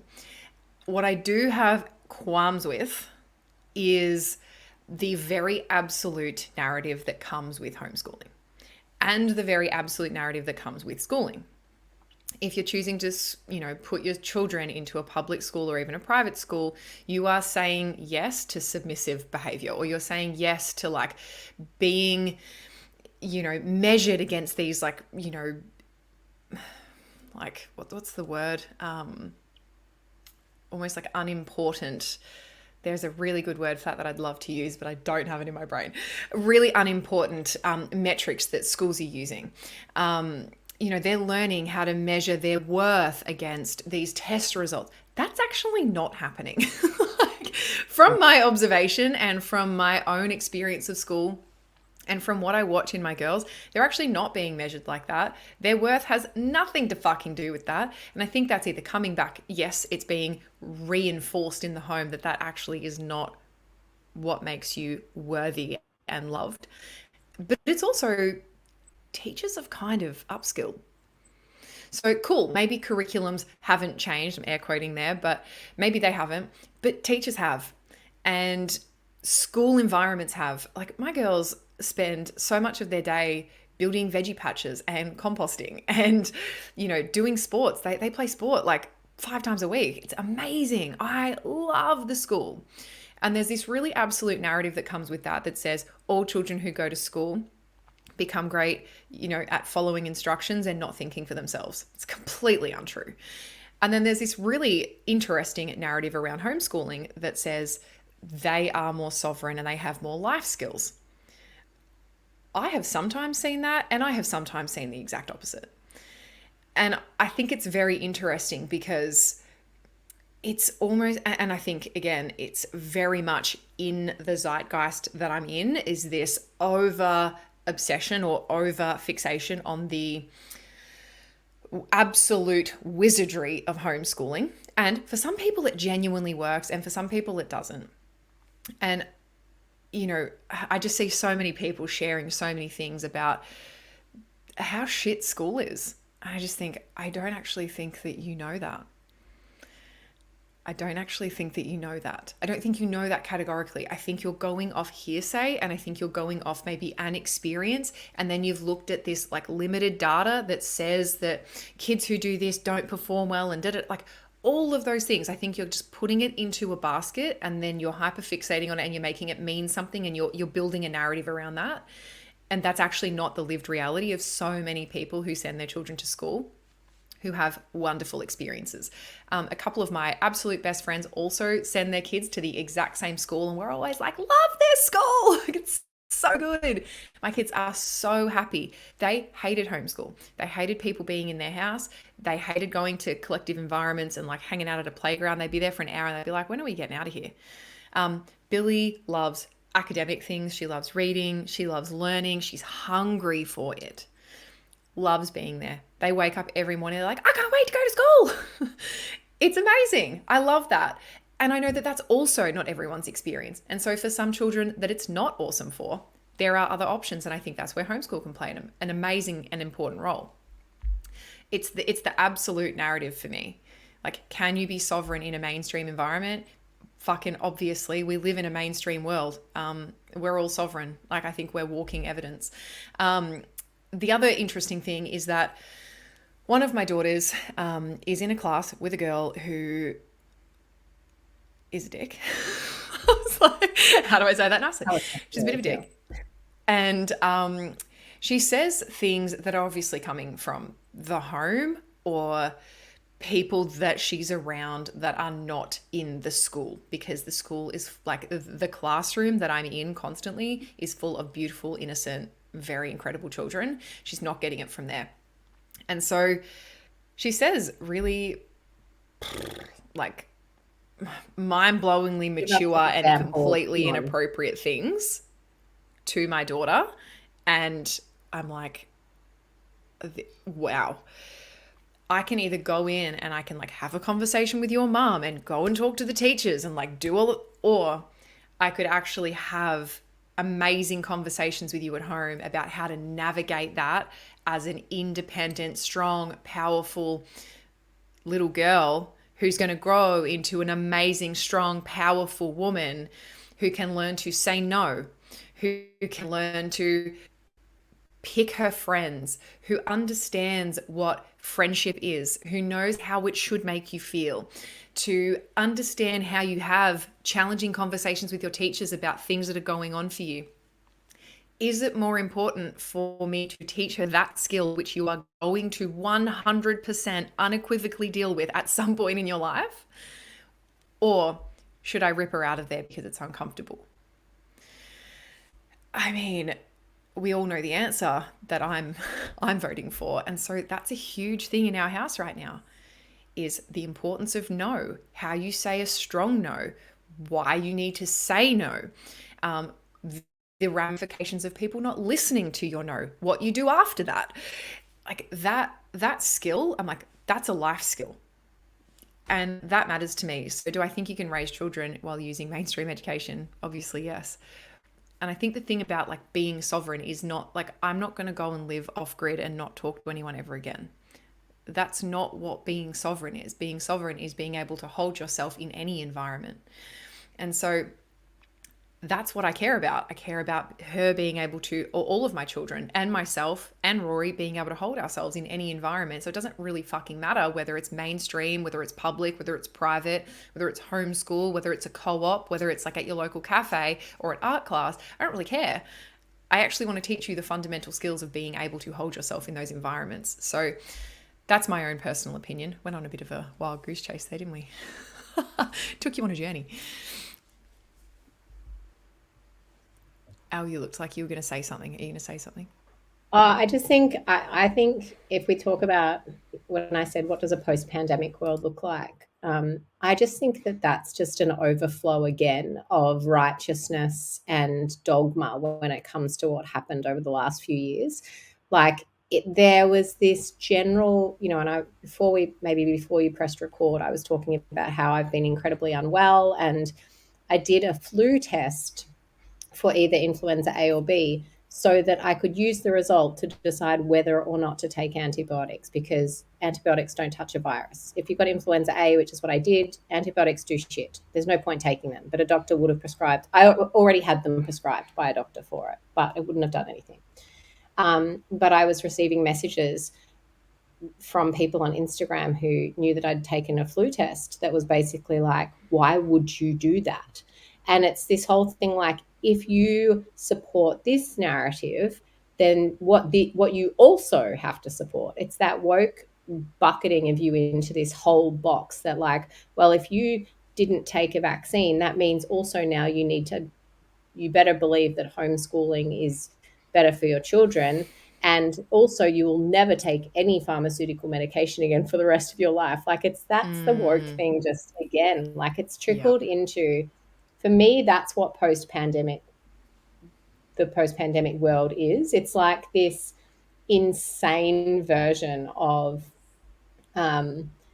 bundling people into pretty little bows tied, where they're like, well, this is what you're, sugar and spice. This is what you're made up of. If you believe in that, you also have to believe in this. It's just absolutely, it really makes me giggle, actually. Yeah, and it's like the compartmentalizing, the complete opposite. It's the inability to compartmentalize. Like, I can believe this and still do this and not be completely, incoherent. It's like we are multifaceted human beings with a multitude of needs and opinions and beliefs that all interplay all of the time. It's like, it's fascinating to me, like with that belief of why are you supporting this narrative of finding out a result of what's actually going on in your body? What do they want you to do? Just to like intuit that and roll with that? It's like, It's That the was her same with recommendation. Listen to your body. And I was like, listen to your oh, body. I was. It was Okay, like so never get a blood blooming. test. Pathology's Yeah, bullshit. exactly right. So I it's don't just know. this, but that way of thinking, I think that's where we are, it's this narrow-minded inability for nuance and the grey. That's why we can't have tough conversations anymore, or people struggle to have difficult conversations anymore. It's funny. And if they did, we'd win. No. Jokes. Because we're right. Because we're right. And we have no humility. Okay. I want to go into, where was this question? Let me find it. Becoming fit and healthy in the zombiness of early motherhood. I want to go into this. This was actually one that we spoke about a lot in our little group chat beforehand. And I know that we've all had really different experiences with this. So, Holes, I actually feel like it would be really cool if you kicked this off because... Yeah, I know, because it was obviously a question that was "Let's aimed not at me. talk No, I was like, that guys, I'm so sorry. The fit and healthy thing was directed at me, so I'll take the mic. You know what? It actually is a good conversation because I'm still in, as I said, the throes of that. I have an 18-month-old and... oh, God, it's such a deep one. And like, how deep do we want to go? We want to go deep, don't we? We do. Always. So my history with my relationship with exercise is tainted by an abusive childhood, specifically that was taking out on me a lot of the time through training. So I would be forced to exercise to the point of a panic attack, vomiting, crying, extreme distress. And this has been a thread of my upbringing that I haven't wanted to look at, but I've had to because of what's been initiated through my postpartum experience, which is my body wants to be taken care of, and why aren't I doing that? And so for me, my relationship with my physical body has been so layered, so much nuance, so much trauma, history of body dysmorphia. Obviously, part of my job for a period of time was my body and the labels that came with my body in inverted commas being a plus size or a curve model, what I made that mean about me, what other people made that mean about me. So my relationship with my physical body and fitness and health in any way is always layered. It's not a light thing. And I think for most women in particular, it never is. So that said, when I experienced pregnancy, it was the best I ever felt in my physical body and the sexiest I've ever felt and the most vibrant I ever felt. I loved pregnancy. My experience of pregnancy for the most part was incredible. Loved it. Loved every second. Took me by surprise. Thought I'd hate it. And I just really didn't. I just adored it. And then I experienced traumatic birth. And then my milk didn't come in, basically. And my body stopped working, inverted commas, again. And what ensued for my first year of postpartum was a complete dissociation with my physical body and a complete lack of being able to even decipher what she needed from me. My birth ended after a 47 plus hour posterior active labor where I was resilient enough to get through that, didn't want to be transferred to the hospital, ended up at the hospital. It was the best thing that ever happened to me. But I did end up with an episiotomy. And I honestly feel like if someone is listening to this and doesn't know what that means, please go and look up what that means, because it's important. Like, we talk about C-sections a lot. We talk about, natural vaginal birth a lot, but I don't think we hear enough about everything that can happen in between. So for me, the experience was episiotomy and forceps delivery of my little girl. And from there, it was 20 stitches internally and externally. I wasn't allowed to leave my bed for 2 weeks with a newborn on my chest who wasn't being fed because my milk hadn't come in and no one was detecting that there was something wrong. And so from there, my body was broken. And when I got the 6-week all clear that I could start to train, I went back into an old habit of, great, well, I'm going to train. And I was punishing my body. So I found a personal trainer, and without getting the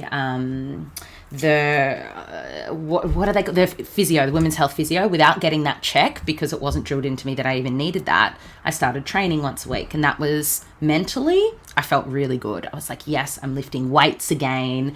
That was my favorite thing to do when I was younger, loved a gym, and it was fantastic. I got to 10 months postpartum and I still had a pregnant belly. And I was like, what is happening? And for me, I thought naively, oh, because I wasn't able to breastfeed, I mustn't have received the uterine contractions that kind of make your body go back into a way of, seem like normalcy. But what actually happened when I was finally taking myself to the women's health physio and she did a few exams, my breathing had reversed. So when I was inhaling, I was actually physically exhaling my body. And when I was exhaling, I was inhaling. My abdominals and my breath were not connected at all. And they were just never going to connect. And so I had done all this hardcore exercise thinking I was doing the right thing, when in fact the first thing I actually needed to do was get my breathing in check. And so then I spent from the 10-month postpartum mark till January this year, so that would have been maybe 3 or 4 months of just breathing properly. And actually when I'm inhaling, allowing my entire body to do what it's meant to do when I inhale. It's called hypertonic pelvic floor for anyone interested. So you hear all the time about women who have had babies and they sneeze and they wee themselves. I'm the opposite. Or I was for a long time. Everything was just tight and clenched and I couldn't relax. And it's only been in the last 3 months, and I'm 18 months postpartum, where I can do that now. And so for me, my relationship with my physical body and fitness and health in a postpartum lens has been very slow. I had the all clear in February to go back and do a postpartum Pilates class, and the other 2 women in the class were 6 weeks postpartum and 10 weeks postpartum, and I was 16 months postpartum.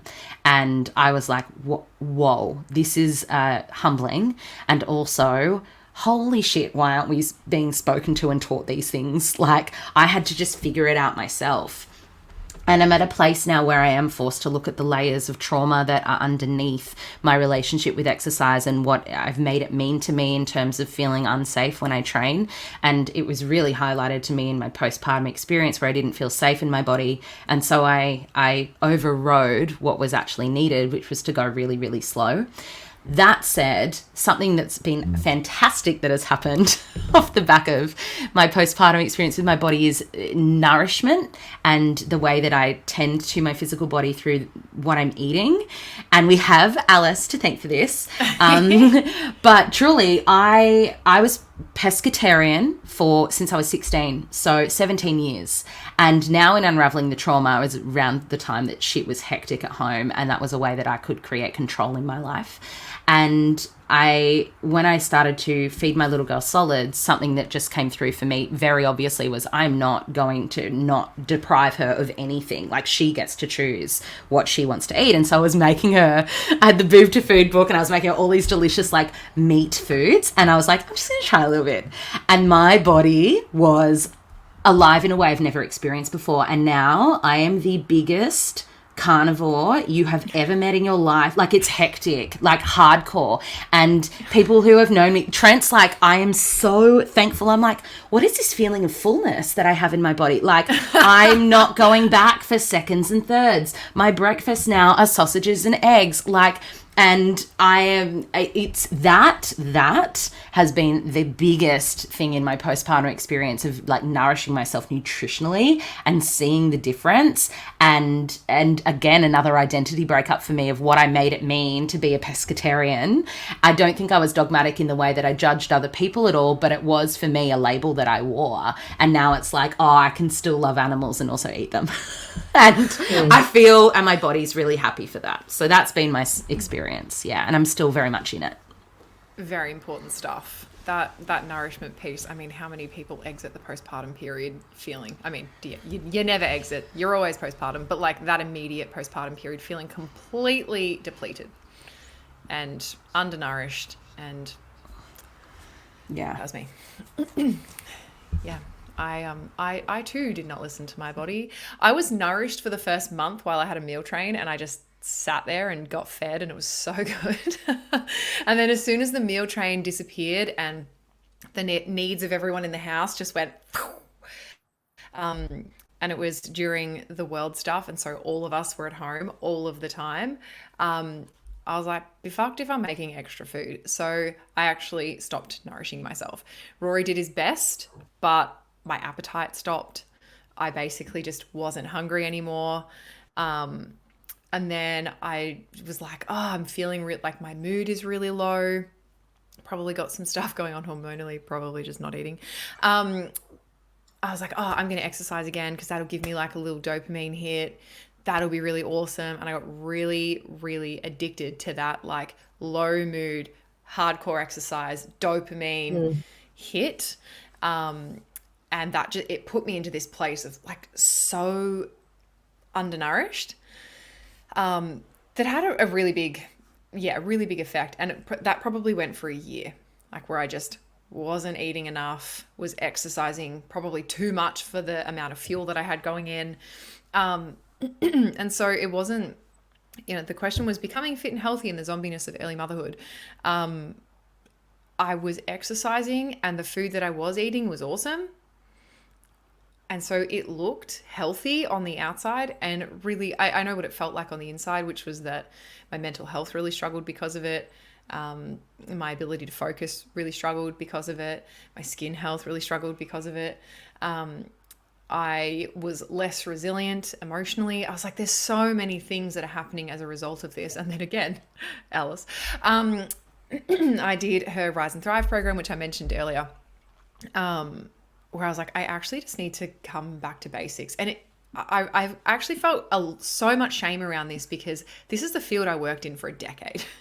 Like I did this for a living, and I was like, I've forgotten everything I know, or I'm like, I'm just not prioritizing the things that I know, and I'm trying to figure it out on my own. I don't even know where to begin. And I was so embarrassed to admit that I wasn't caring for myself in the way that I knew that I should have. And so did Rise and Thrive. And I was like, I'm just going to start with breakfast. I just need to start small because I'm an all or nothing person. I'm either doing things 100 or I'm not doing them at all. And I was like, I'm just going to start with breakfast. And it wasn't just breakfast. It was breakfast. It was lunch. It was dinner. It was, preparing. I'm like nose to tail eating. I've like fully gone down that whole road, and it's been so good. And the things that I'm noticing is, oh, I'm sharper mentally, which is so important for my work because I'm on frequently. I'm writing all the time. I'm getting up super early. I'm probably not having as much sleep as I know I need to because 3 small children. I need to make sure that with that, the not enoughness of the sleep, that there is compensation. And I'm going to get that through nourishment. So it's definitely been a real process. Honestly, I was undernourished from the minute I got pregnant with my girls, who are now 6, until the start of this year. That's honestly, and again, it's horrific to think about that. But realistically, I was training so hard when I got pregnant, and training really hard, 6 hours a day, that is a huge stress on the body. And so when you're going into pregnancy already stressed, I then went through a pregnancy where I vomited for like 20 weeks, 18 weeks, something like that. I had a premature birth. I had a C-section birth. We were in the hospital for 7 weeks with the girls. I had the hardest year of my life. I moved overseas. I went away from everyone that I knew and loved. I was so isolated. Then I got pregnant again.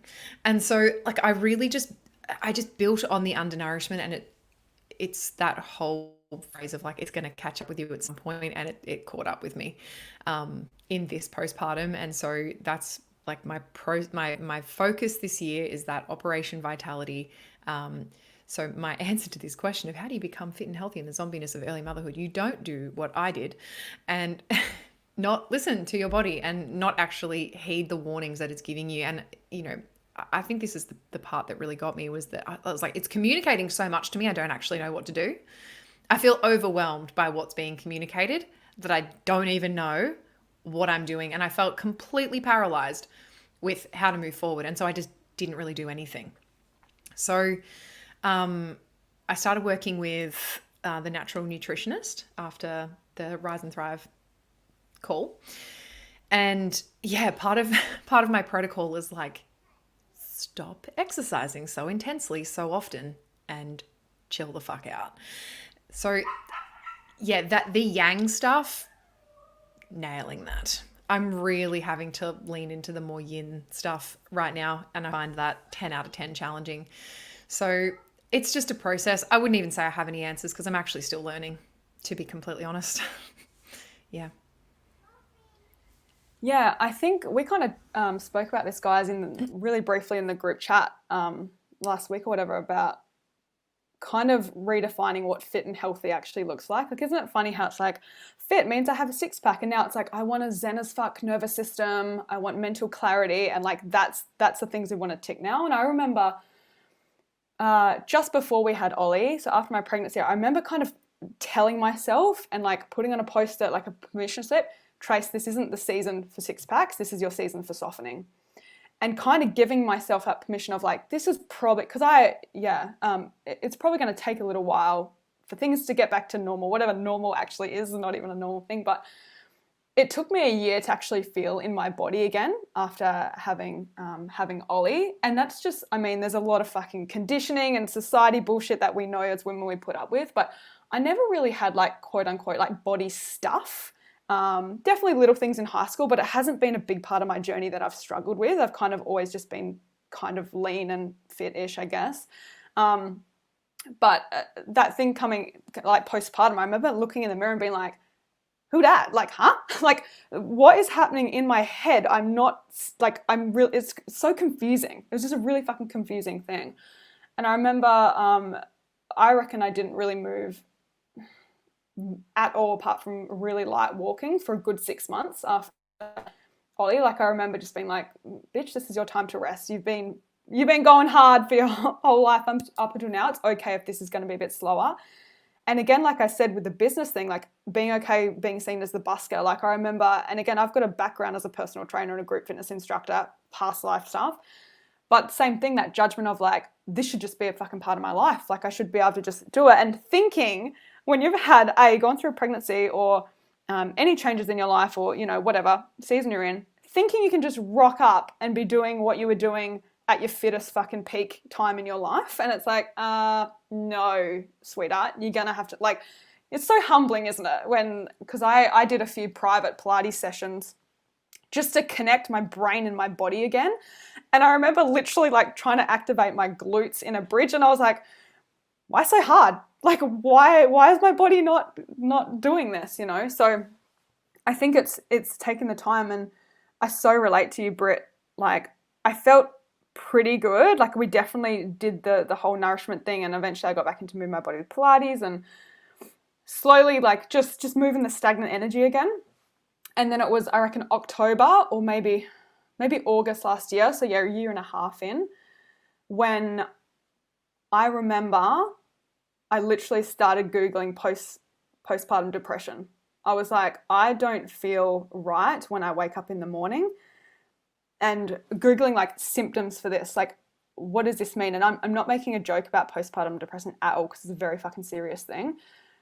But I remember like, is this what's going on? Because I'm waking up and my brain I don't feel happy in myself. I don't, like, something is not clicking. I don't feel whatever is going on. And literally, and Al, I'm sure, can speak to this, I just fucking wasn't eating enough. Like, and I know there's very different things. We need specific things, and definitely people know their own bodies. But like, when I actually admitted, like, I'm not eating enough, not intentionally, like, I just wasn't. I'm still breastfeeding. I'm fucking trying to be creatively in my business, mentally on, and the same thing as you. Like, why am I not able to make basic life decisions? Why is that overwhelming me? You know, why is my mental capacity not as sharp? And of course, it's going to be different times for that. But I remember just having that moment of like, yeah, like, this ain't working. Like, I'm getting pretty good sleep.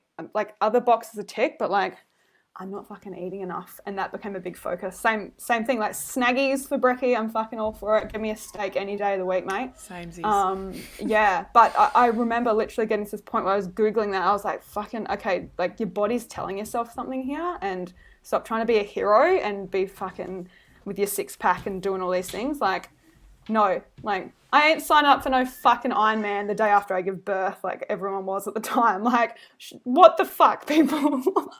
No deal up in here. So yeah, that's been my journey, and the same as you, like, nourishment. And yeah, it's not a season for balls to the wall. And you know what? I'm getting inspired to like start to move in a stronger way again, but that hasn't been the case for the last couple of years. And I think just having a relationship with your own body of like knowing when you're just like, cool, I haven't been in this season for a while now, like maybe time to put some energy towards this, versus like the body, the grounded intuition of the body being like, let's start doing some weights again. Let's start maybe jogging a little bit. Like this feels good now. Yeah. Yeah, I think I'm hopeful that we're coming into a time now where more women are able to discern that it's not about this physical appearance today, but it is about longevity and vitality of health in general. And I do see so many women understanding that depth of, nourishment, higher protein, meat and vegetables is basically, a beautiful place to lean into when you're in that postpartum experience. It was really interesting. I spent a year doing a 4 seasons journey with the School of Shamanic Women Craft last year. And one of the things that I was really pleasantly surprised by, considering the cohort of women, we had 56 women and, a lot of really connected to the earth women. I thought there would be a lot more solely plant-based eaters in that. And there was a lot of women who had been vegetarian or vegan who were bloodthirsty in that group. Like, it was actually really extraordinary to see. And these women are the doulas and the birth workers and the teachers who are leading a new generation of women through their maiden to mother experience. And that I have a lot of faith in what that looks like for women and health moving forward. And I do feel like there's a beauty in that, and a reverence for that animalistic nature and listening to ourselves. And I agree. It's a beautiful time to, I'd say, rest, but I didn't do that either, to be honest. Like, I built my business when I was breastfeeding. I think it was because I built my business during my maternity leave from corporate. And it gave me what I did during my maternity leaves is the reason I live what I would say would be my dream life today. And so it's kind of tough because there was an insane creative nourishment, and I was eating really well. But the thing that I did that for me was really important was that I got sober for the first time in my life when I had my daughters. And I was someone who had drank so excessively and so dangerously, and to the point of untethering myself from my own potential and soul.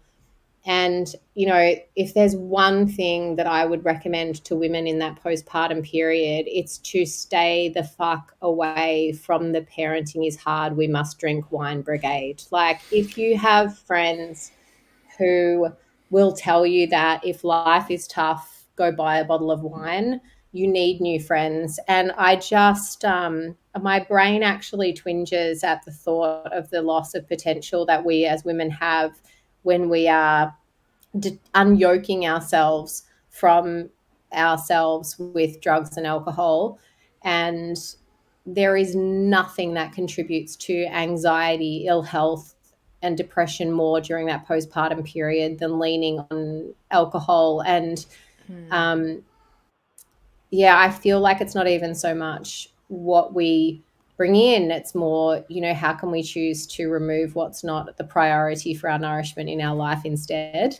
And that just makes it so much more simple. And that made a huge impact on my life. And if it wasn't for getting sober in 2010 when Hollie was born, then I wouldn't have my business. It's as simple as that. I can't even imagine what my life would look like now, but I would probably be divorced. I might have been through rehab a couple of times. I might be dead. Like, there's a huge potential for that too. So yeah, that's a really big deal one for me. Yeah, that's so good. I think if I went back in time and did it differently, I would zoom in at 4 months postpartum. I think that it's so easy to look at nourishment for those first few months, and you give yourself permission to go slow. People are very invested. Like, I'll drop you around food, and it's amazing and it's the best. But what happens at 4 months postpartum is typically that, like, you know, life begins again and you forget all of what your body has just been through and all of what it's continuing to do. I mean, like you, Trace, like I'm still breastfeeding. I'm nearly 2 years postpartum with my third baby, and no one gives a shit then. And I think it's so important that you take responsibility at that 4-month postpartum period to, like, what does it look like now to continue nourishing myself forever in this season though? Like, what about right in this season? Because honestly, that's when I stopped caring. Not stopped caring in my own nourishment, but stopped caring about prioritizing it over and above other things. So yeah, for me, that's what I would do. I just think it's like, I can always get fit. I don't have to do it. I went for my first run 5 weeks postpartum, like, and I stopped. Like, it's just insane. And no deal. Really wish I had have, like, lapped up that time a little bit more. Because that's my last baby. I'm not going to do that again. So I wish I slowed down on the exercise front, and I wish I ramped up on the nourishment front. That's what I would go back and do differently. My friends, we've done 2 hours. Thank you so much. I'm so grateful. Had some good chats. Yeah, Alice, thank you so much for, like, lining and coating your throat with honey so that you could be with us. Here she is. I drank so much lemon and honey this morning. Thank you so much for doing that. Holes and Trace, thank you so much for just bringing your wisdom and your lols and your funsies. You guys are the best. I hope people enjoy this. I'm sure they will. And I feel like we touched on heaps. We got into some good stuff. We covered a lot of ground. Thanks for having me, Britt. Thank you for bringing us together. Yeah, I loved it. You guys are the best.